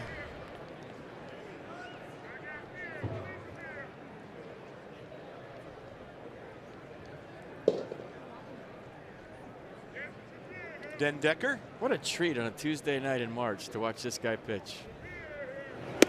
Yeah, for these hitters, it's March Madness. I was about to say, unless you got a Mets uni on, I'd hate to be in that box. Actually, I'd like to see the slider that nobody sees. I would pay a lot of money to stand in there and see, or not see, the rotation, I should say.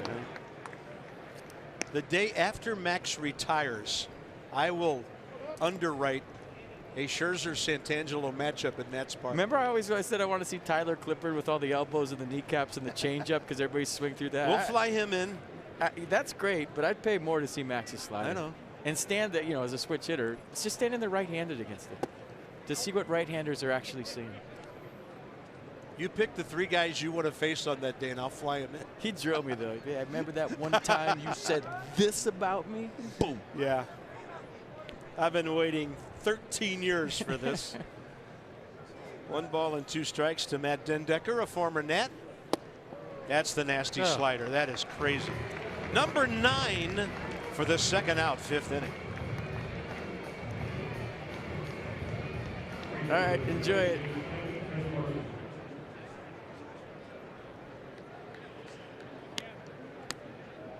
Hey, he wins opening day. He's ready. Call him up. 9 strikeouts for Max Scherzer. Come on. We're scouring the record books for pitchers with 10 strikeouts in a spring training game. I mean, really. Kevin KACZMARSKI. He had that the guy's best. up there hacking. Well, he had a great at-bat his first time up. Yeah. Hit a hard ground ball to second. I'm thinking of the next guy. Sorry. MAZEIKA. Well, yeah, he hit the fly ball to center that Robles had to run down. KACZMARSKI did go ground ball to Defoe. And look at that, 93. Now that's the corner. That's the front corner of the plate, and then it keeps going away.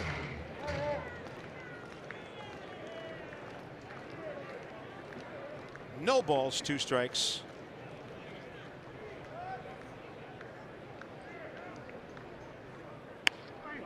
Now that was an emergency hack.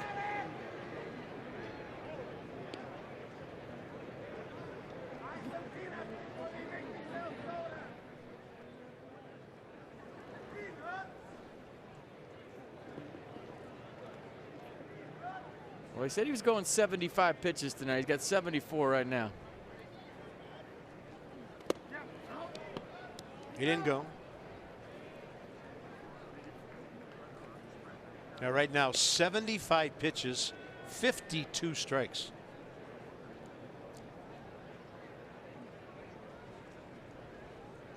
So that means in this inning alone, 13 pitches, he's missed with 2.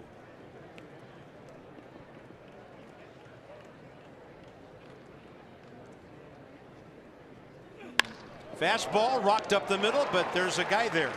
Trey Turner. What a great 5 innings for Max Scherzer tonight. 9 strikeouts, 1 hit, 1 walk, mid-season form.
That one is burnt to the left. You got to take that one off the grill, unless you like it extremely well burnt. I'll take it. Bob, you like it burnt. You do. Nationals are committed to providing the best fan experience, charred, in the DMV with our new Curly W commitment. Purchase your tickets at Nats.com to get the most out of your visit to Nats Park. Learn more at Nationals.com. Convenience, value, experience. I like the one pursuit with the 3 stars down there on the right. That's sharp.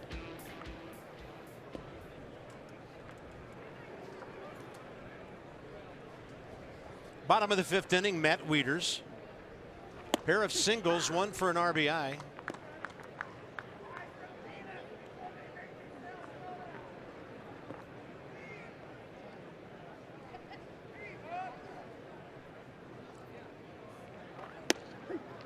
A lot of snap on that Seth Lugo curveball.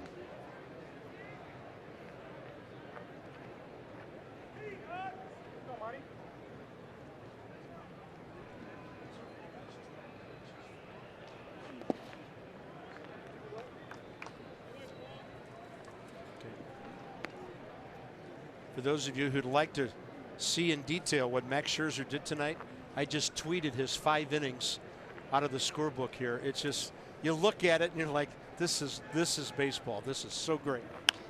It is. We were excited before the game. We get excited for all these. You know, we're down here. It's nice weather. Baseball's back. Doesn't matter who's on the mound, but when you catch Max, we've been excited since we saw that yesterday. Whole lot of nothing for the Mets in those 5 innings. Matt WIETERS having a good night. He's now 7 for 16 on the spring. And maybe one of the sneaky stories of National Spring Training is emerging here with the production of this man who does good work behind the plate. Struggled with the bat last year, but he's looking great so far here.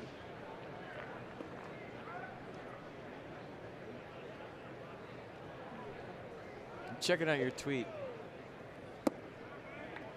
It's only 3 letters long with an exclamation Yeah, point. it says Max, but then your penmanship is just, it's so nice, it's disgusting.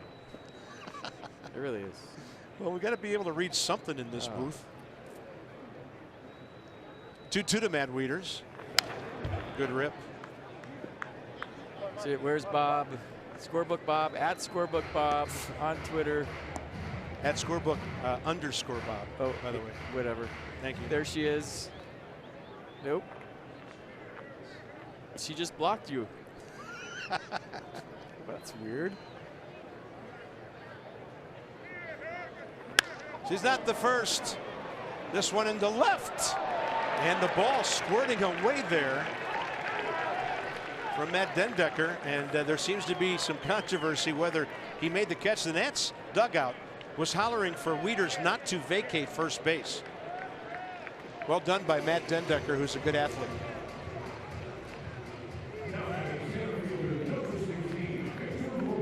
So another nice swing by Matt WIETERS. This is what you want in spring training. You really don't want to run the bases again. You just want to barrel up a baseball. And Dendecker with a nice sliding catch. We've seen that before, and I think it was that little reach back to get up with his left hand where you heard the Nats dugout say, go to first, get back to first. What are you doing? Yeah, they thought maybe he was reaching for the ball, huh? Yeah. It never came out. So Seth Lugo done with 1 out in the 5th inning.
First pitch from Corey Taylor, 25-year-old right-hander.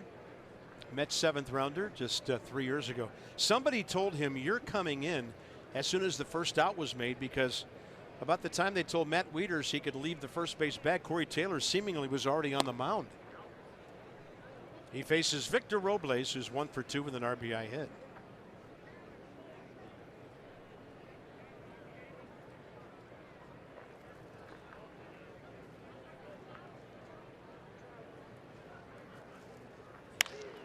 A ball launched high in the air to left. Dendecker tracking it, and the night air will keep it in the yard. For a 1 o'clock game, that one is threatening the Astros offices up in left field.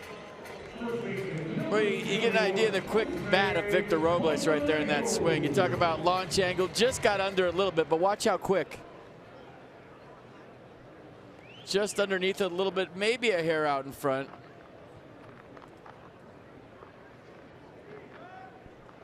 And any help from the wind, we've seen balls hit way worse than that have gotten out of here this spring. Yes. And then Jose Marmolejos, who swing I'm falling in love with here this spring. I mean, you talk about the talent that the Nats have in the minor leagues right now.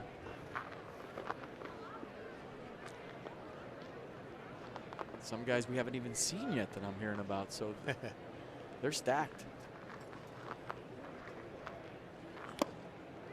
And the ball fouled by Marmolejos. Counts 1-1. Jose has checked in with an RBI hit going the other way 2 innings ago. So he's 10 for 40 down here with a home run, 6 RBIs. Max Scherzer's batting spot is next. First time we've seen the DH not employed by both ball clubs this spring. There's Miguel Montero to hit for Max if it goes that far.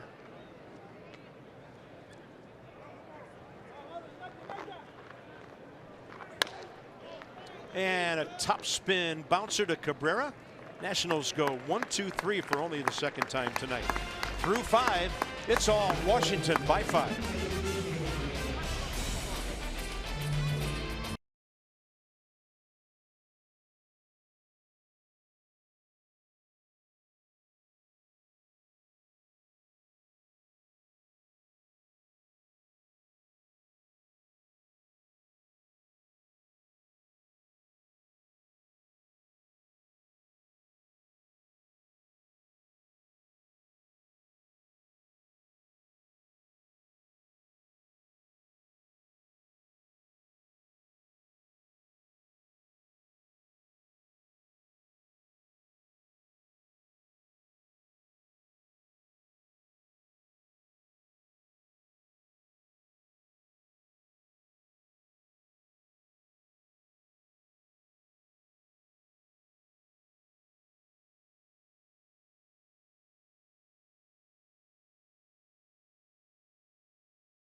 Avenue, and you see Palm Beach just to the left. The trees blowing. The waves were huge the last time we were down here. Messed up some of the piers, actually. We had to repair some of them. Spring training tickets are on sale right now. Join the Nats for spring training at 15 Ballpark at the Palm Beaches. Discover the Palm Beaches and West Palm Beach, second home of your Nats. Nats spring training tickets on sale right now. Visit nationals.com. Come down here. The weather is gorgeous, and we are having fun. Well, here he is, Chris Smith. Talked about him last week. 29 years of age, out of Louisville, Kentucky. Kentucky Wesleyan, where he pitched. And this guy's been going at it for a long, long time, trying to fulfill that dream. FP Chelsea James of the Post did a great story on him last week, and his stops around baseball have been truly remarkable. They have. It's a great story. Worked real hard to get to the big leagues. Division II Kentucky Wesleyan. He was a shortstop and center fielder in college. And this is the young DH, Patrick MAZEIKA. Hit a fly ball. First time up, run down by Victor Robles in center field. That one over and low, 2-0.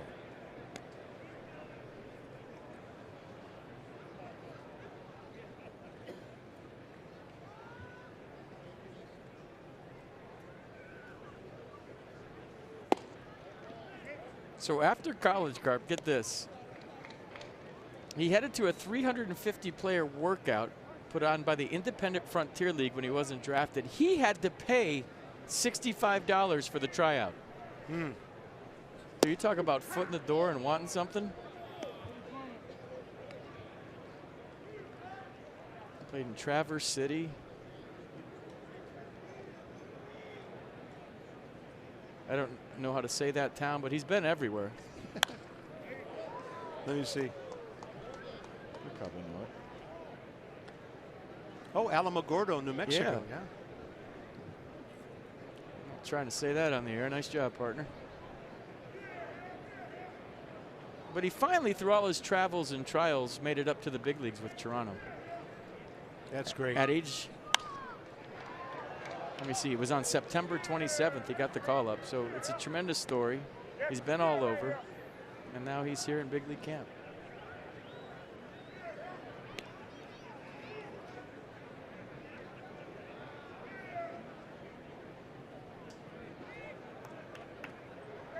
Three balls, two strikes. And MAZEIKA reaches out and strokes one out to center. No problem for Victor Robles. 6th inning underway. Tonight's our 4th of 7 spring TV games. Cardinals back here. We had them here Tuesday. They'll be back Friday. And then next week we'll go Wednesday, Friday with you with a 6 o'clock game on Friday evening. That'll be the commencement of the final weekend here in West Palm.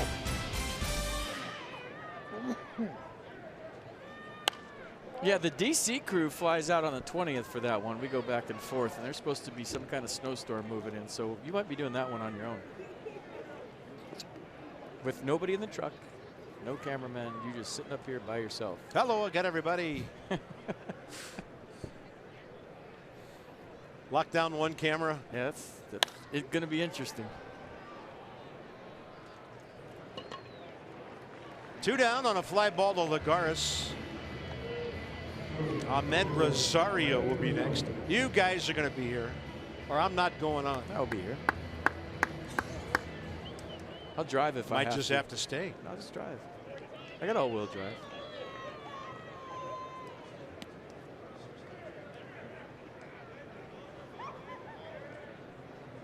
Rosario with a strikeout in a double.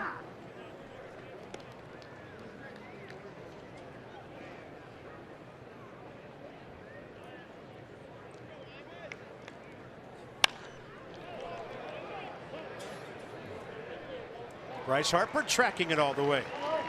If anybody gets on, Bryce gets another at bat. And the Nets into the dugout. Yeah, team store here. Some orange and blue stuff from the other guys, but a lot of red, white, and blue.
Position here in West Palm Beach.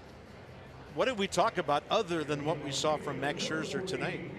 You know, guys come to spring training, they're working on stuff. I'm going to really be working on my slider today or my changeup.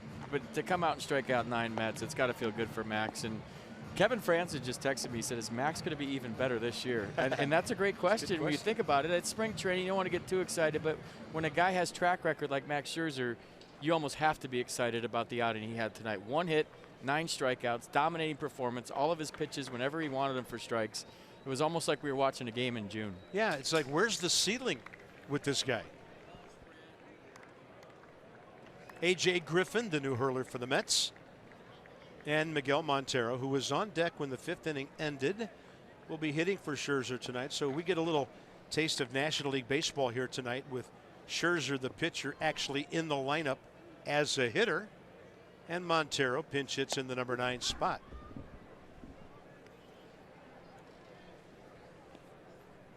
Miguel Montero in spring training.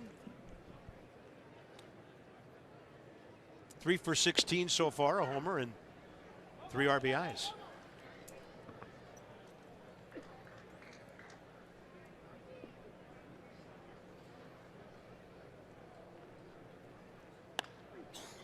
Had him way out ahead, but it's off the end of the bat. And a nice running catch as Drupal Cabrera, longtime shortstop, played some third base last year. And as Drupal, FP, at this stage of his career, moving around to keep a regular job in the big leagues. And the shift paying off. He didn't have to go far. He looked over his right shoulder, then his left shoulder, then back to his right and reached out. And hey, there's the baseball. And look how small his glove is that he uses at second base. I remember that when he was in that. He used almost a Joe Morgan style glove and reaches out and makes a nice running catch. And Griffin with a golf clap. Defoe and Turner now back to the top of the order. And this one popped up left side for the shortstop, Lazario.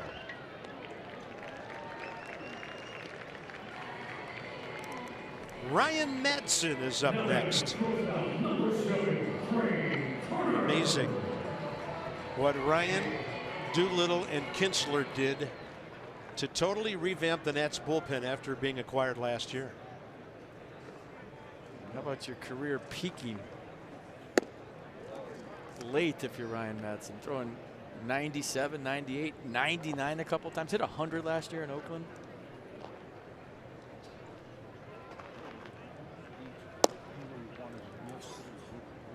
I know Mike Rizzo gets credit for a lot of things, but picking up 3 guys like that during the season, extraordinary.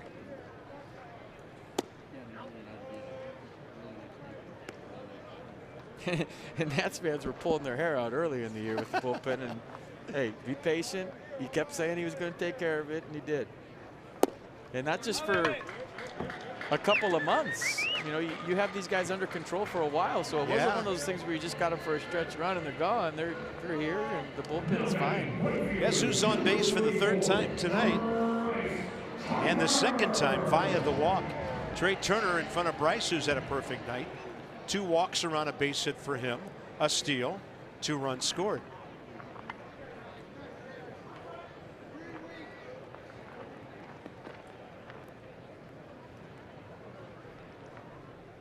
He's already got guys stepping off, but just the way he changes everything. Now, we mentioned Trea hadn't stolen a base actually in spring training, and then he swipes 2 in the 1st inning tonight. Just a wonderful preview of things to come. Well, he's such a weapon when he gets on, but he's never got on via the walk. Yeah. He's a free swinger most of his career, and now he's working on being patient. And if he adds the base on balls and on base percentage to his repertoire, I mean, hitting in front of Bryce Harper and Daniel Murphy and Ryan Zimmerman, how many runs is Trea Turner going to score this year? Yeah, 46 steals in about 2/3 of a season. Bryce Harper, deep left center, and it's over the reach of Matt Dendecker. Trea Turner's going to have to go back to 3rd on a ground rule double, but we've talked about Bryce and the opposite field approach here in spring training, and that's one of the best examples we've seen. Well, we talked about if you can't get excited for opening day because of Max Scherzer's performance, excuse me. How about Trea Turner getting on base 3 times? And Bryce Harper getting on base all 4 times. A walk, a single, a walk, and now that bolt to left center. Dendecker had a good route to it, but it was just hit too hard. He couldn't get back in time. Great swing by Bryce Harper. Call it a night. Take it to the house. It's a perfect spring training evening for Bryce Harper. Rafael Bautista will pinch run for him and then play center field eventually. He was penciled in after Robles. We'll see how Davey Martinez goes with it here. Andrew Stevenson batting for Rendon, and that's cleanly to the wall on a hop in right field. Turner home, Bautista right behind him. 7-0. Washington with some 2-out lightning here in the 6th. So did you hear the story about Kevin Long and Stevenson this year? He got on a plane in the offseason. He flew to see Stevenson. He said, we're going to work on your swing. The organization flew Kevin Long to see him. He said, we got to work on launch angle, getting the ball in the air. You staying on your legs more, not out on your front foot, and using your base. You see the results right there. He's hit a home run in spring training, just drove that ball over the right fielder's head. So he talked about, we had Kevin Long on earlier, he doesn't like ground balls. He wants fly balls and line drives. He flew to his home this winter, and they worked on a swing for a couple of days. And then they stayed in touch over Skype and telephone and video over the rest of the winter and saw how the swing progressed, and we're seeing the results here. So, you know, you have a second-round pick and a lot invested in him, and he flew to Louisiana and worked with them in the offseason. How about that? Great story. Very cool. And a great example of commitment by the organization. There's Brian Goodwin, 1 for 3 with an RBI hit and a couple of runs. Nats have out-hit the Mets 10-1. And it's 7-0 here in the 6th.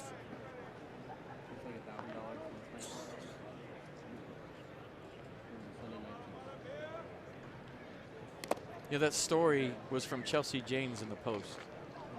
You know, we're not here every day, so we come down, we read stories, and that's how we do our research. So thanks to all the beat writers that are here every day working tirelessly to help us with the information for the broadcast. Yeah. It's different during the season when we're talking to these guys every day, but when we fly in and fly out, we really rely on the people that are here every day. So a shout out to all of them who are down here for all of spring training helping us out. Well, Tom Boswell's here this week, Jorge Castillo, our own Mark Zuckerman, Pete Kurzel was here last week. Hats off to you, ladies and gentlemen. Thanks for your help, and pretty nice swing by Andrew Stevenson.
Been a heck of a ride since 2012, but 4 first-round frustrations, 3 of those featuring game 5s at home. Time to take care of that. And here in the short term, we go top 7 in West Palm. As Drubo Cabrera lines out hard to the new shortstop, Reed Brignac. Ryan Madsen in for some work, and our first chance, FP, to check in on him this spring. Hey, look at the spring he's having. I'd say pretty good with all the goose eggs everywhere, and we love what we saw from him last year. The power fastball right over the top. Curveball change to go with it. Fastball last year averaged 95 miles an hour.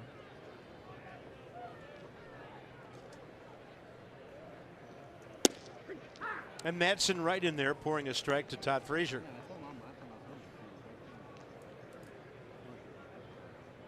By the way, very impressive 6th inning for Chris Smith. Madsen dropping that big curveball. Now that is off the table, 12-6.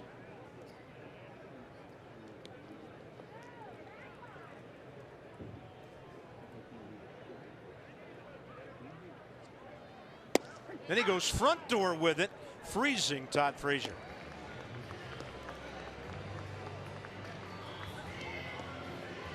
See the spike curveball with the 12-6 break.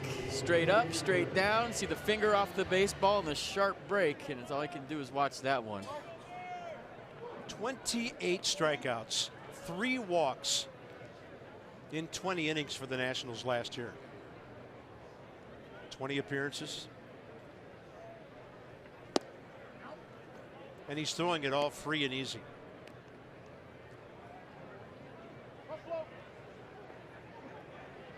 Kinsler, Madsen, and Doolittle. 7, 8, Need a 9. closing? Our firm will take care of it. Yeah, no kidding. As the rest of the Nats. So Moises Sierra, Rafael Bautista, Andrew Stevenson, Reed Brignac, Matt Reynolds, Adrian Sanchez, Chris Dominguez, Matt Wieters still in there. Matt's going to lead off the 7th, then he'll get a breather.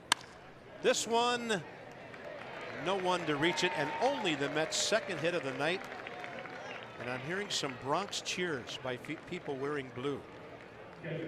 Kevin Plawecki is next.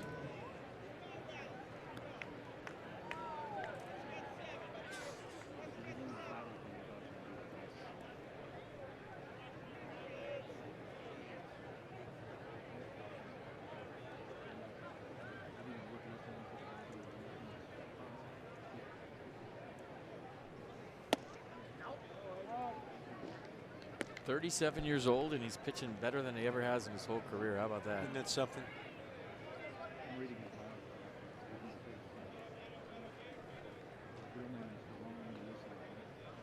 Plawecki, line drive to short. Struck out looking. He's got a machine carp. It's called the Accelerated Performance Machine. It's electric stim that he's been doing since 2013, and he attaches it to his neck and everywhere, and somehow does something to get his body ready every single day and help him throw. I mean, maybe we should get one up here. I was just reenacting what that machine might do to me, and it didn't feel real. I mean, you're 65, I'm 51. Maybe we need a stim machine up here some nights. Oxygen as well. Close, safe. Wilmer Flores in there hard at the bag. Kind of a tweener for Sanchez and Brignac there.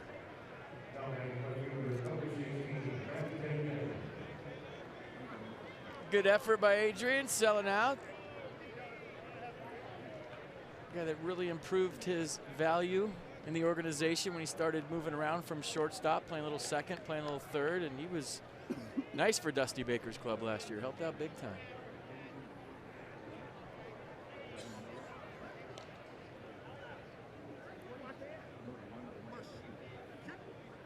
Each team with a mound visit tonight.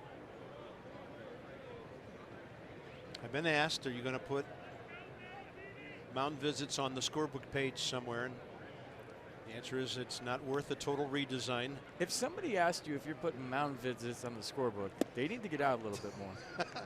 There's, on the right side in the big book, there's a nice big box for all kind of things to be written in, and use your own imagination and expertise. That is something I'm not losing sleep about.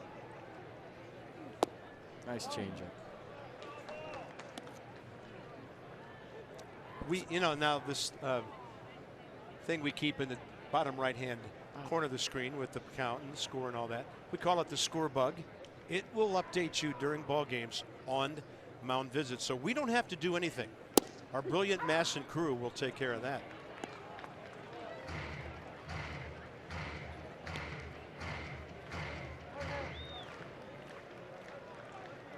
I mean, if you had a guy that was 37 years old throwing 100, and it was because of a machine, wouldn't you hook yourself up to that machine if you're in the Nats clubhouse?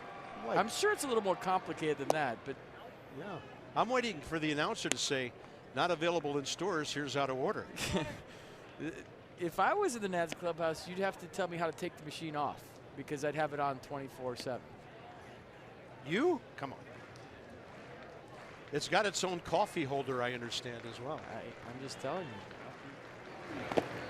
And the curveball able to lay off Matt Dendecker. They made a very nice play out of left field on Matt Wieters earlier tonight.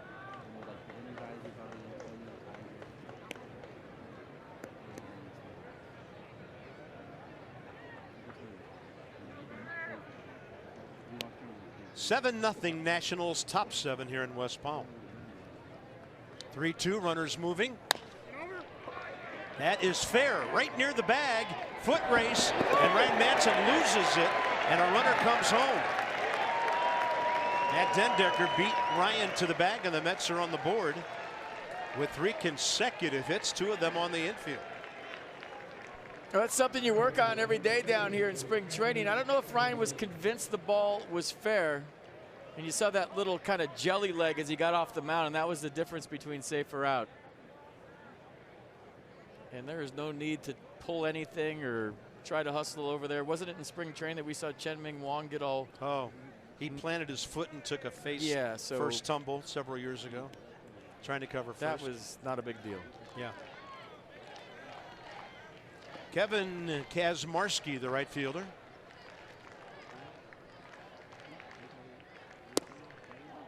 So Ryan Madsen got the first 2 Mets hitters, Cabrera and Frazier, very quickly.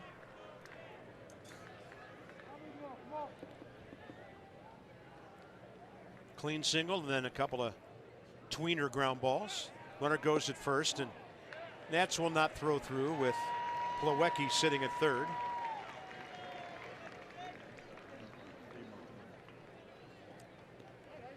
Well, the question is now, do you walk KACZMARSKI to get to MAZEIKA? They're both lefties, so pick your poison. This one off the end of the bat. Moises Sierra not able to get there. Now the Mets will have a couple more.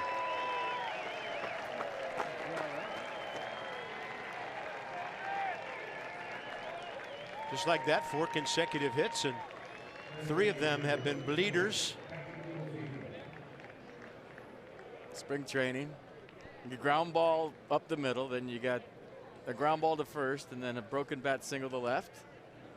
And Matt WIETERS going to take a 20-second timeout and say, hey, you're making good pitches. Who cares? Potomac Nationals opening day is Thursday, April 5th, the week after the Nats open on the road. Full and half season plans on sale, plus mini plans of 7, 9, or 16 games. 8 custom Peanuts bobbleheads will be featured this year. 7 different celebrity autograph meet and greet sessions. 703-590-2311 or visit PotomacNationals.com.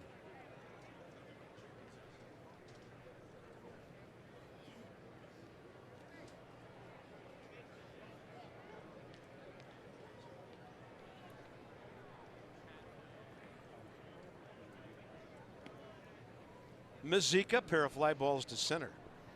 Shift on.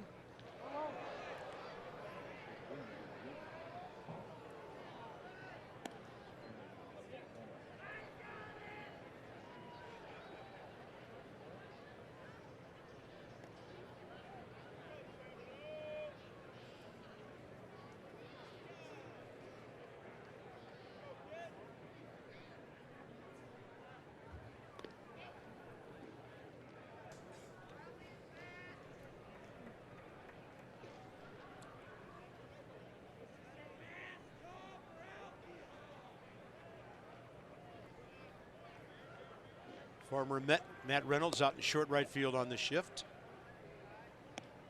Fastball just missing, 1-1 with Brignac shading, well, not only up the middle, well to the right hand side of second base now.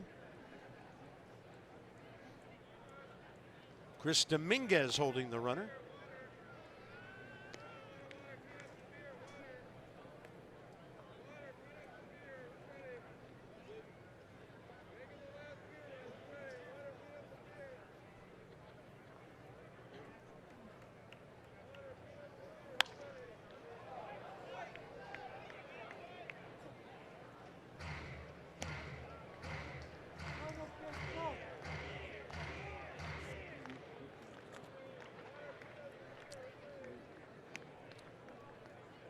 He's going to get a full inning of work here.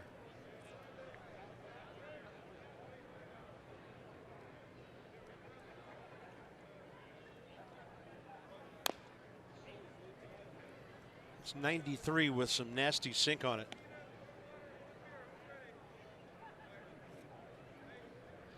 If you tries to change up here in a 1-2 count after showing him 3 mid-90 fastballs.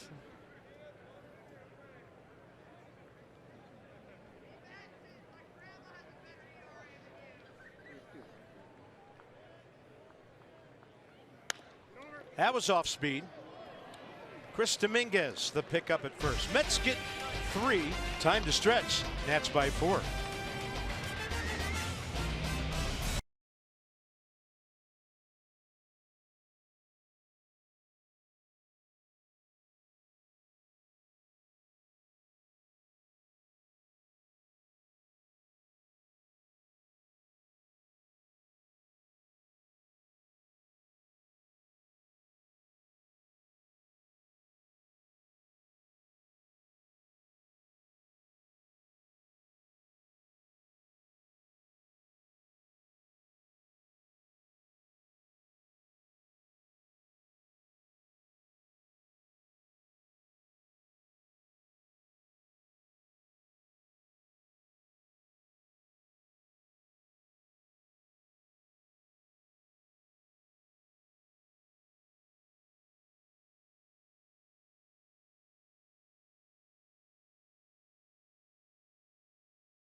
Got Bryce on base 4 times. So the big stars showed up tonight. 7-3 Nats as we go to the bottom of the 7th inning. There's another big star, Anthony Rendon, on your screen right now. Nats single game tickets are on sale. You won't want to miss the best matchups and hottest giveaways of the season.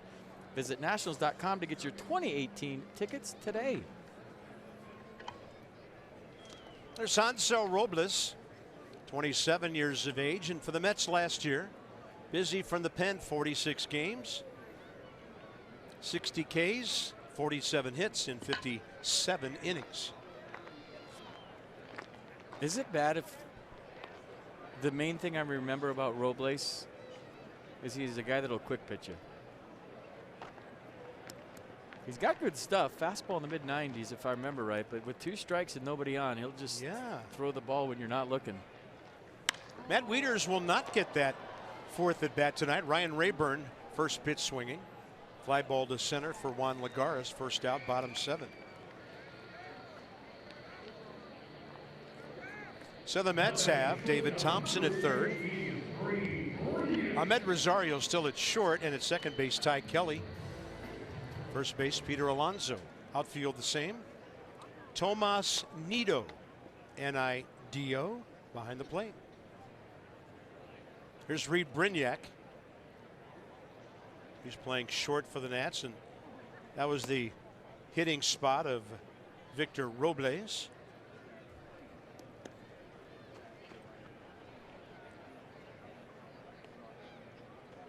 And Chris Dominguez on deck.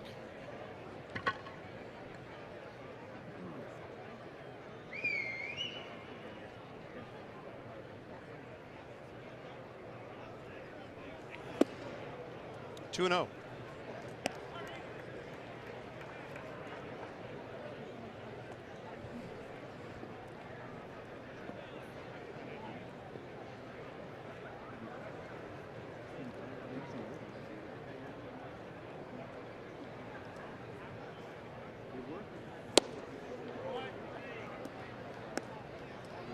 Reed Brignac 4 for 18 in West Palm. Now with some big league experience, parts of 9 years, most of that with Tampa Bay, Rockies, Yankees, Phillies, Marlins, Braves, and a 2-1 pitch. Changeup. That's where you got to be ready to hit. Watch. Step out. And when you get in, you got to be looking at him. yeah. Fastball slider change. Fastball last year averaged 95. If I was him, I wouldn't show it down here just in case you haven't seen it before. I mean, it's in the scouting report, obviously. Pretty good job by Reed of reaching out to spoil that heater away.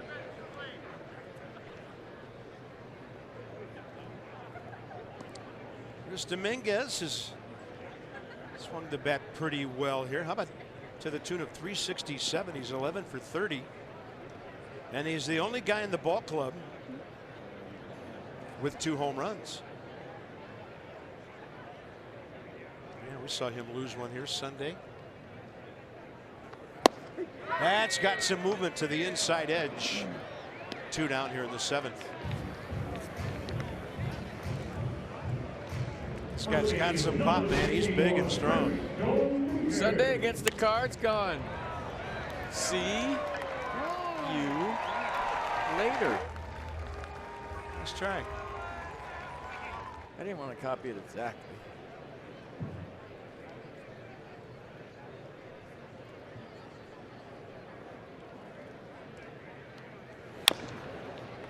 There's not a lot of jobs to be one on the Nats.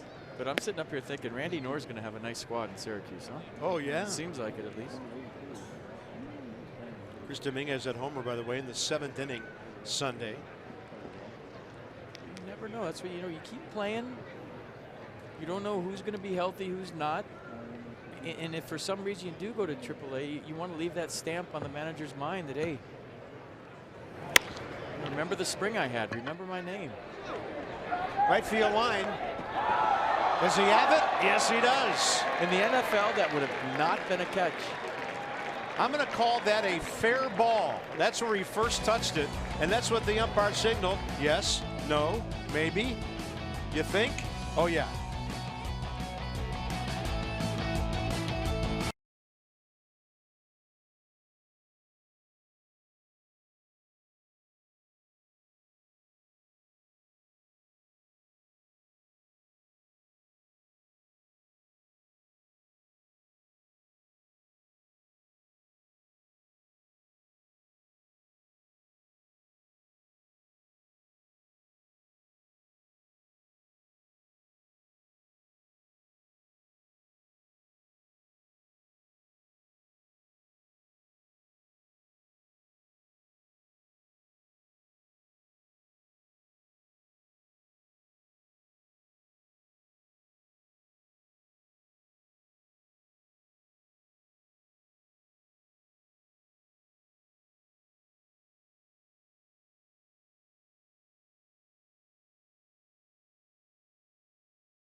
Washington Nationals and may not be reproduced or retransmitted in any form. And the accounts and descriptions of this game may not be disseminated without the express written consent of the Washington Nationals. Been breezy all day, kind of cool here. I think the high today was just barely up towards 70. I know that sounds real brutal to all of you north of us. And the Nats will get a look at Joaquin Benoit, picked up on a 1-year free agent deal during the offseason. FP, a guy with a long career, a great arm, and great durability throughout the seasons. Well, let's see what he brings to the table at this stage of his career. But one thing we know, experience. We've seen him pitch before in Philadelphia. Spencer Keyboom spells Matt WIETERS now behind the plate. Should say in San Diego, excuse me.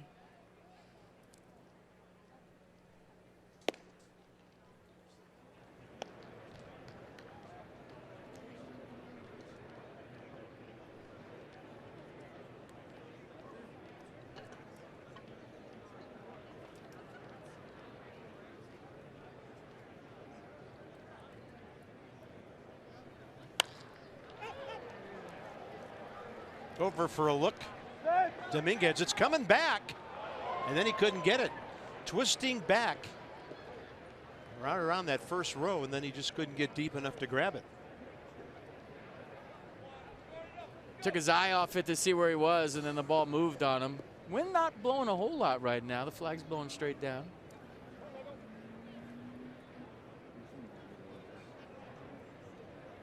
Fourth at bat tonight for Juan Lagares. 2 fly balls, a strikeout.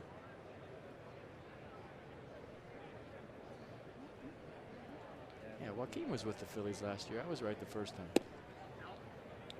Yeah, a lot of time with Texas. Boy, and then a lot of stops since then. Rays, Tigers, Padres, as you mentioned. Seattle, Toronto, Philly. And actually ended up last year 8 games with the Pirates. But most of that busy season, 44 games with the Phils. And his fastball averaged 95 last year. Changeup his best secondary pitch at 85.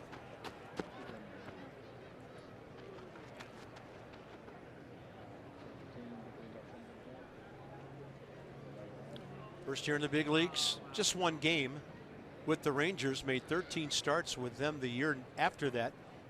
And he is 230 days into his 41st year. How many guys pitch into their 40s anymore?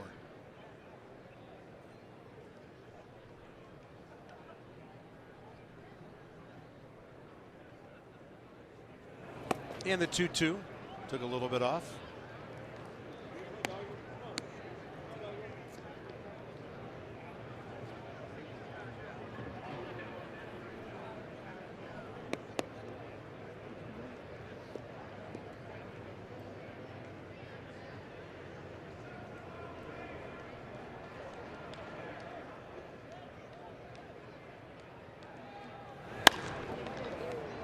Here it is. See what you can do with it on 3-2.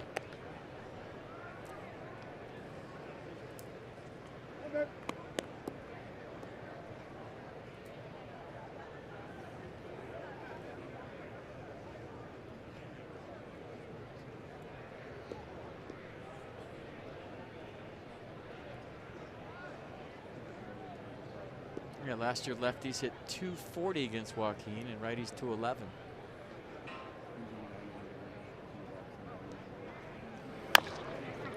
And this one will require a cutoff by Sanchez. And a great pick by Dominguez on the backhand side. Well played on both ends by the youngsters. I tell you, Adrian Sanchez, he can play anywhere in the infield and play it really well. Watch the barehand play by Adrian Sanchez. And the throw from underneath, the pick on the backside, a tough one. And there is no replay in spring training, so he is for sure out. No matter what you think about watching the replay. We go to New York from down here. They're going to have some unhappy managers. Well played in March. I think the replay command center for the Grapefruit League is in Vero Beach at the old Dodgers town. Yeah, you know, we were talking about that the other day, and they're using that for a lot of youth baseball these days, the old Dodger facility. I think the Perfect Game group brings kids from all over the country to that complex down there. It would be so sad to see Vero Beach with no baseball going on. Right.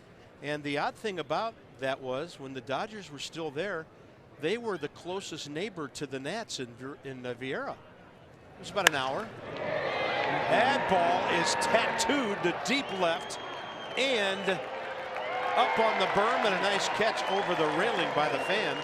Off the bat of the young shortstop, Ahmed Rosario, who goes 2 for 4 tonight with a double and a dinger.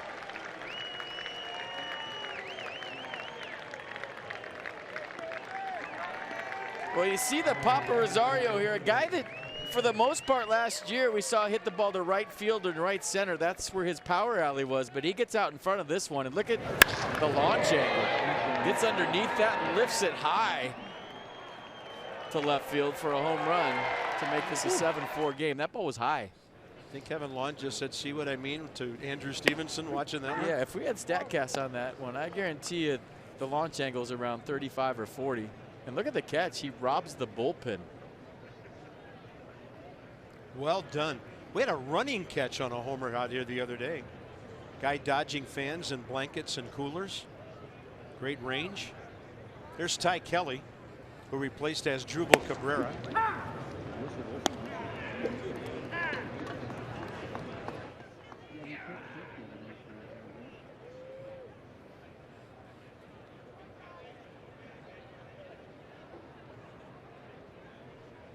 Ty Kelly up and down with the Mets last year between New York and their AAA in Vegas. And by now you might know that the Mets are soon taking their AAA to Syracuse.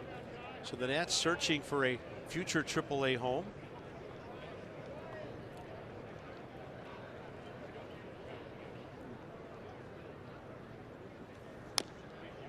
Benoit really turning one over there. There might be some hitters not that upset at not having to hit in Syracuse in April anymore when that time comes.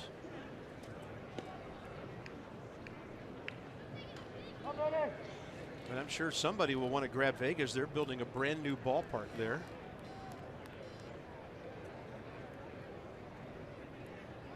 Mets were in Norfolk for a lot of years before the Orioles went in there. Then they went to New Orleans and Vegas.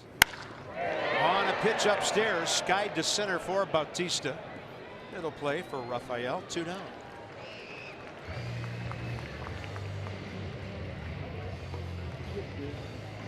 Next up, the third baseman, David Thompson. Yeah, I think it snows in Syracuse till like July, from what I understand. It's not one of the sunniest places in America. There was a restaurant in Syracuse for years called Santangelo's, and every time we'd roll through there in AAA, I would have free lunch. Wow. I must have missed that on some of my basketball trips. They actually called my hotel room once and said, hey, can you come over for lunch? And I said, is it free? And they said, yeah. Calling you for a free lunch. I'll be there for lunch, and I'll ask my manager if I can miss a game for them. Yeah, can I bring the whole infield? Yeah. I don't know if it's still there. I sent them one of my jerseys after I finally made it after 20 years in the minors. Very cool. They hung it up. I remember Grimaldi's a great place in Syracuse. But that's not my last name. I have to pay there.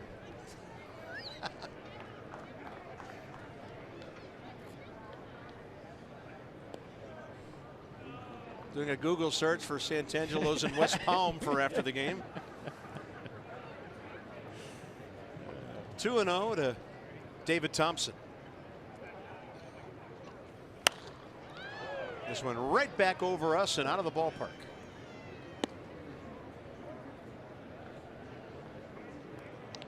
It's still there. Closes at 10. Well, I know the Uber Eats can take care of that one. Oh, the eggplant parmesan. Got to get it. Can you tell folks it's the 8th inning of a spring training game? we do this in June. What are you talking about? A little more to choose from at our place. 2-1 with 2 outs and the bases empty. Good change. And that's perfect to the outer edge. Backdoor changeup.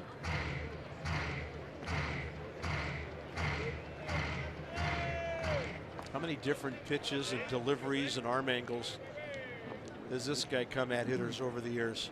You got to make a lot of adjustments during your time to stay in the big leagues as long as he has.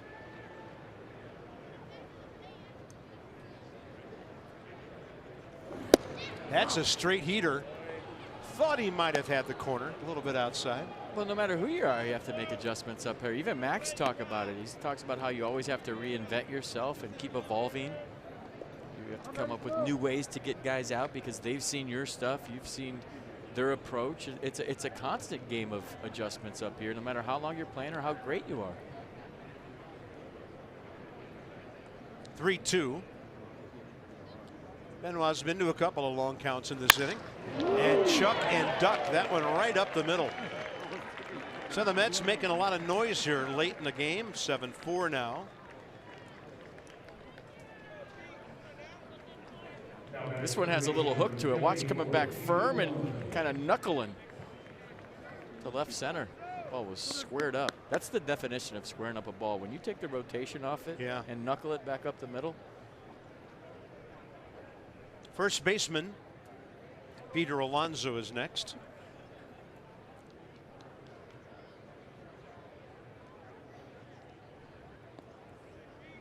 Matt Reynolds, the former Met, shading up the middle right behind the umpire. Outfield pretty straight up, although they totally give Alonso the left field corner.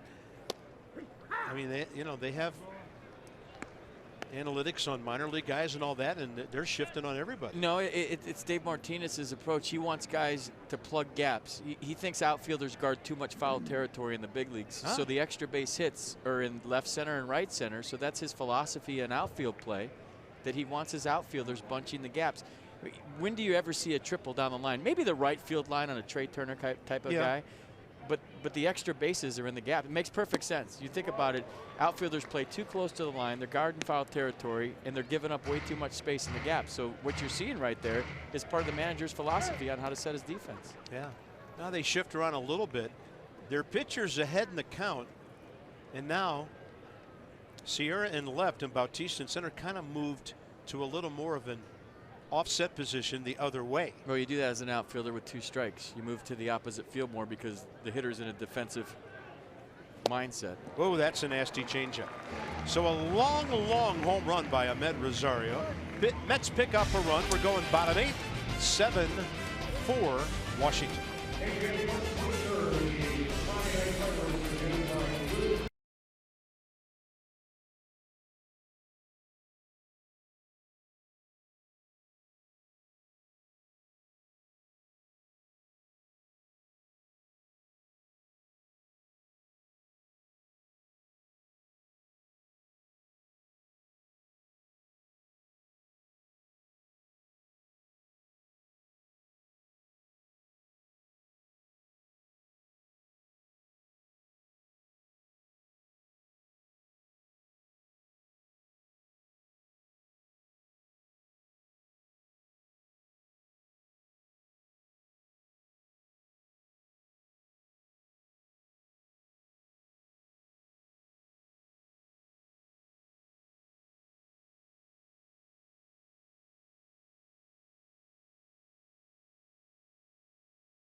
Check this out if you're a Nats fan. 9 strikeouts by Max in 75 or so pitches. I think he was a little over 75, but that fastball you just saw was 97. The nasty slider down low. There's another changeup. And it just didn't matter what he threw tonight. That's a curveball. Let's work on that.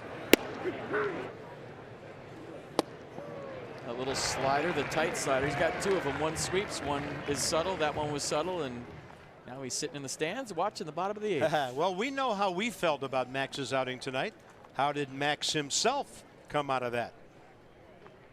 This stage of the game with 3 starts left, I wanted to go out there tonight and really attack the zone and fill it up with all the pitches, and I felt like I was able to do that tonight. I think I only fell behind 2 hitters, so that's a real good sign of going out there for 5 innings and only falling behind 2 guys. So when you throw first pitch strikes, good things happen. Certainly did. 76 pitches, 53 in the zone. When you're the filthiest pitcher in baseball, good things happen too. Here's Spencer Kieboom. So the Nats did a double switch. We're going to have to start getting used to this stuff again, too. If you're keeping score with us, you're out of your mind tonight, but I think the pitcher's batting 6th now. I'm sure there's some people in the stands still keeping score. Yeah, we've seen some here. Yeah. I'd like to see their cards from the 6th inning on. But you think about what Max is saying, Carp, strike 1. Yeah.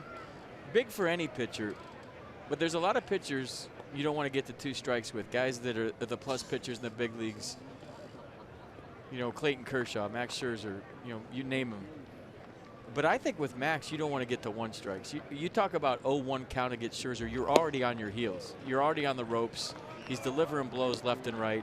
And now I'm on the defensive. So, 0-0-1-0 with Max, you have to put the ball in play in those counts. Yeah. And you talk about like painting yourself into a corner for a hitter. Your at bat should be quick against Max if you're going to have any kind of success. If you fall behind 0-1, you're already up against it because he's got all kinds of different ways to get to 0-2 and to get to 0-3. There's Matt Reynolds. And the last time I checked, the average on 0-3 is 0. Matt Reynolds, a Mets 2nd rounder 5 years ago out of University of Arkansas.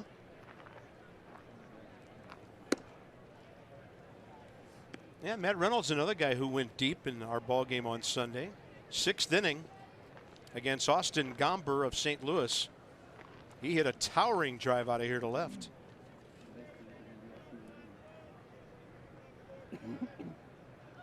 Good stick, can play different positions.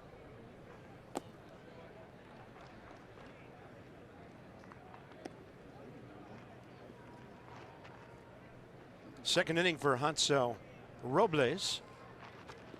At a 1-2-3 7th inning on a couple of fly balls and a strikeout.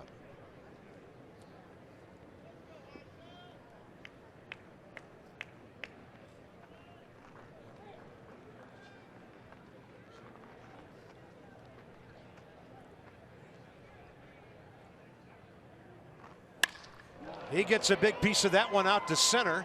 On this night, how far is it going? Run down by a former Gold Glover, Juan Lagares, in center field.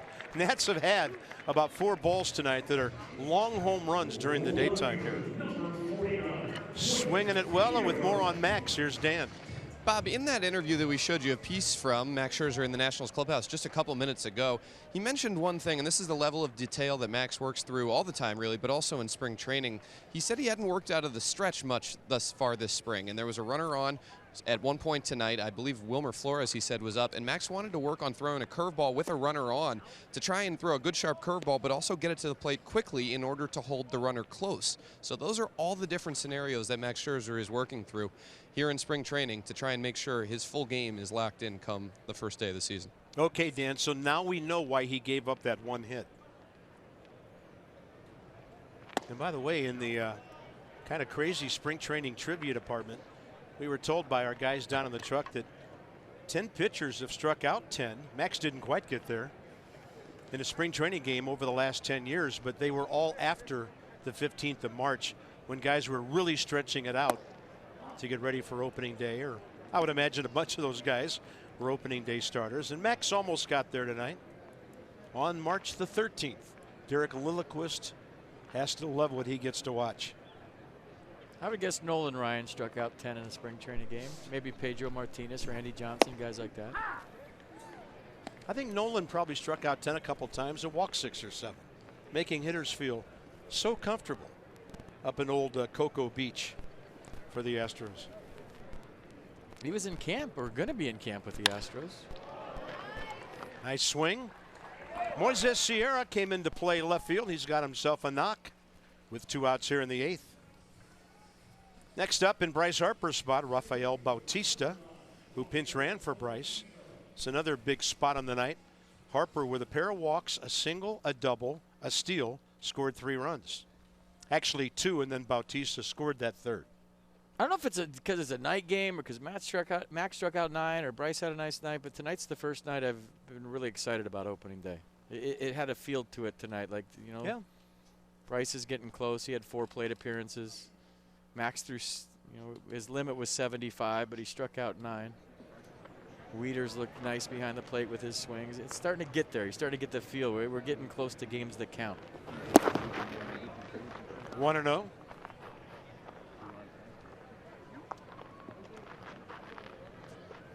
Bryce done for the night. Hanging out with Dad. I'm sure there was a time when that was the shot.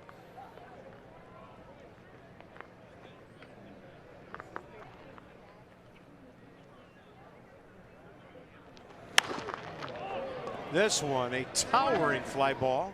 David Thompson drifting, foul, then fair, and the Nats are gone in the 8th. 3 outs to get for the Nats to win their 9th spring training game.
TV has selected games for you.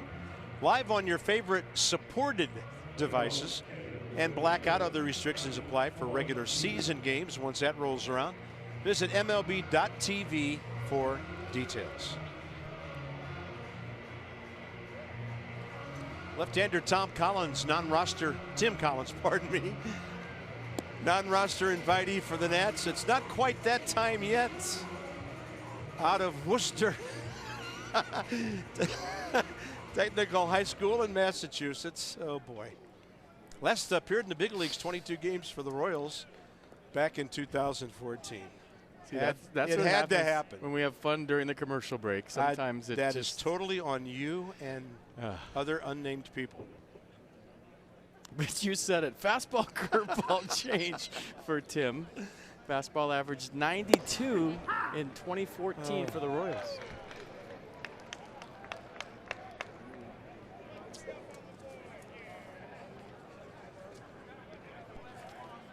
Time to fold up the ad-libs and throw them away. Hard swing, foul ball, 0-2. Tomas Nido. Saw him a little bit last year with the Mets. 23-year-old at that time, an 8th rounder out of San Juan, Puerto Rico. Matt Dendecker on deck. He's gone all the way. Big hook. And Nido stays alive. As I mentioned earlier, the Nationals are off tomorrow. They'll spend Thursday and Friday right here playing the Astros, and then the Cardinals and Davies Club on display for you on Masson here. One more time this week at 1 o'clock Friday. We'll go Wednesday afternoon and Friday evening next week.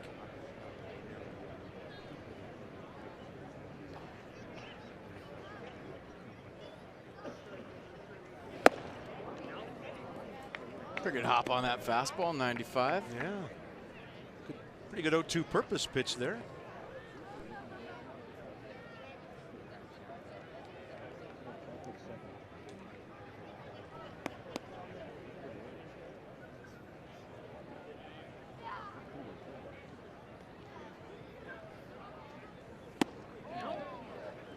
just down a bit.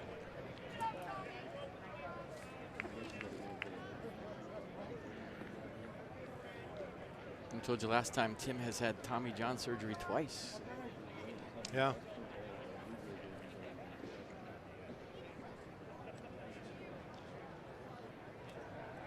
Two.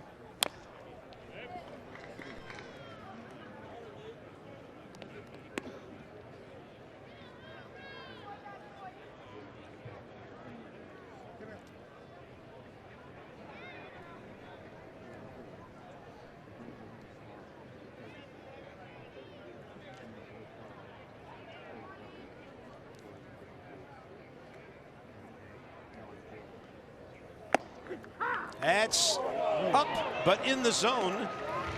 Nito couldn't believe it, and Tim Collins has a pretty good heater for that high pitch to strike him out. Little cut to that. I believe it's at 94. Running in. It's belt high, so it wasn't high. Was it off the plate? Pretty good pitch. Well, Gary Cederstrom is smelling the finish line, as you would expect in a spring training game.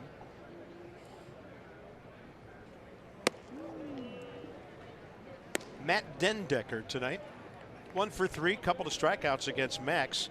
Strikeout victim number 5 and 9. Then he got that base hit in the 7th when he beat Ryan Madsen to the first base bag.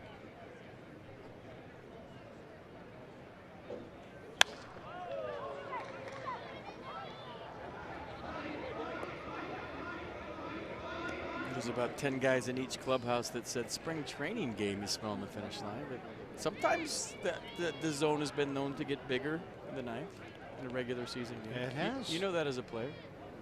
When you're walking up there and maybe not a 3-run deficit, but if it's 7-0 or something like that, there were times when umpires told me, "Hey, we're swinging. Here we go. Let's go. We're swinging." They clapped their hands, and you knew as a hitter that the corners were definitely going to be in play, and maybe even up and down. One of the great veteran umpires right there, Gary Cederstrom.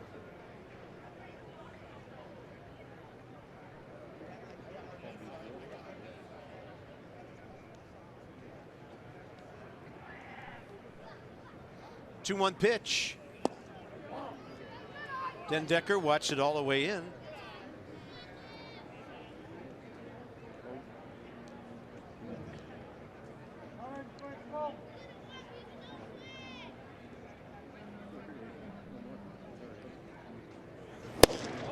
And he blows the heater by him to fill it up.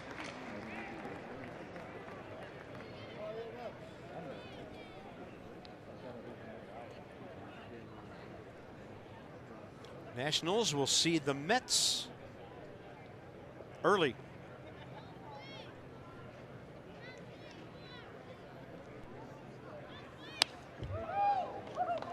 Opening weekend, right? Yeah, they will open at our ballpark on the 5th, off day Friday. And then the Nationals will be in New York, middle of the month.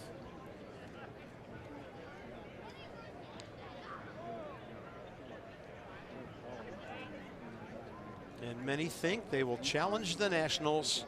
Then there's that big if. If their pitching staff, the rotation most notably, can stay healthy. Dendecker saw the strike 3 call from the previous batter, so he was after that one upstairs. I think what's really going to be interesting, FP, to see what effect, if any, in the standings Jake Arrieta will have on the Phillies. And here, of course, are the Mets' top 4 with other guys battling to get in there. You know, I don't know what effect Arrieta will have with the Phillies in the standings, but I do know what effect he'd have in the clubhouse. Yeah. And what do I mean by that? Well, when you go out and get a big guy like that, it automatically gives you confidence as a ball club. It shows you, hey, we're serious about this rebuilding thing. We're serious about winning. And, you know, I read all the tweets from the Phillies players and some articles about how they were all shocked and texting each other that they got Arrieta. And now that takes you as a ball club that maybe we're rebuilding and, you know, I don't know if we're going to win this year, to thinking all of a sudden we have a legit chance to do something if not this year, in the future, because ownership and management is showing us that, hey, we're going to go out and get a guy like this. So who knows? He could have a 5 ERA by the All-Star break. Who knows? Yeah. But just right now, the feeling in that clubhouse in Clearwater is it gives you instant confidence. Not as long of a contract, but to me, it's kind of the pitcher's version of when the Nationals signed Jason Worth. Yeah. I mean, it shows you they're trying.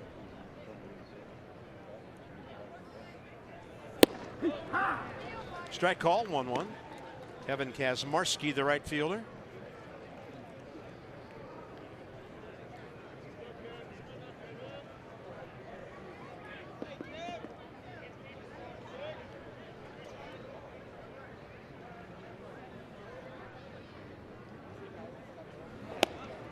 Good looking curveball. Didn't get the call here in the 9th inning.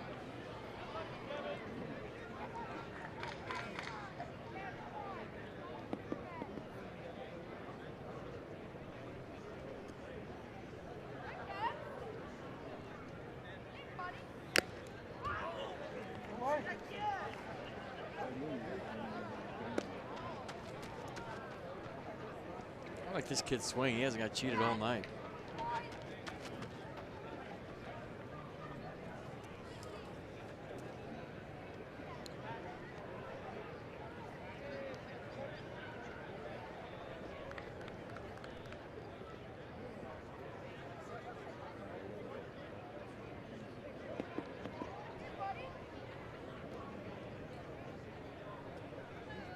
Two balls, two strikes with one out here.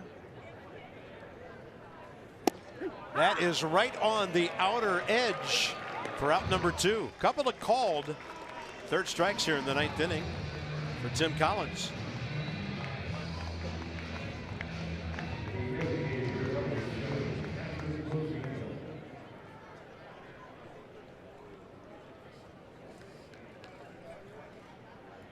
Down to the young DH, Patrick MAZEIKA. 0 for 3, 2 fly balls to center, ground ball to first.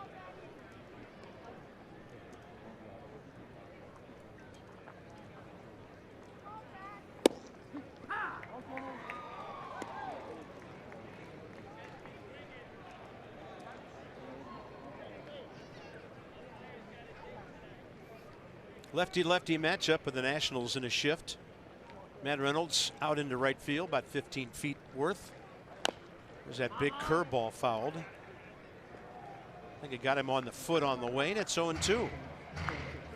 Go high fastball off that curveball. You got a real good chance here. 0-2 count. Right above the Mets logo. See what they decide on.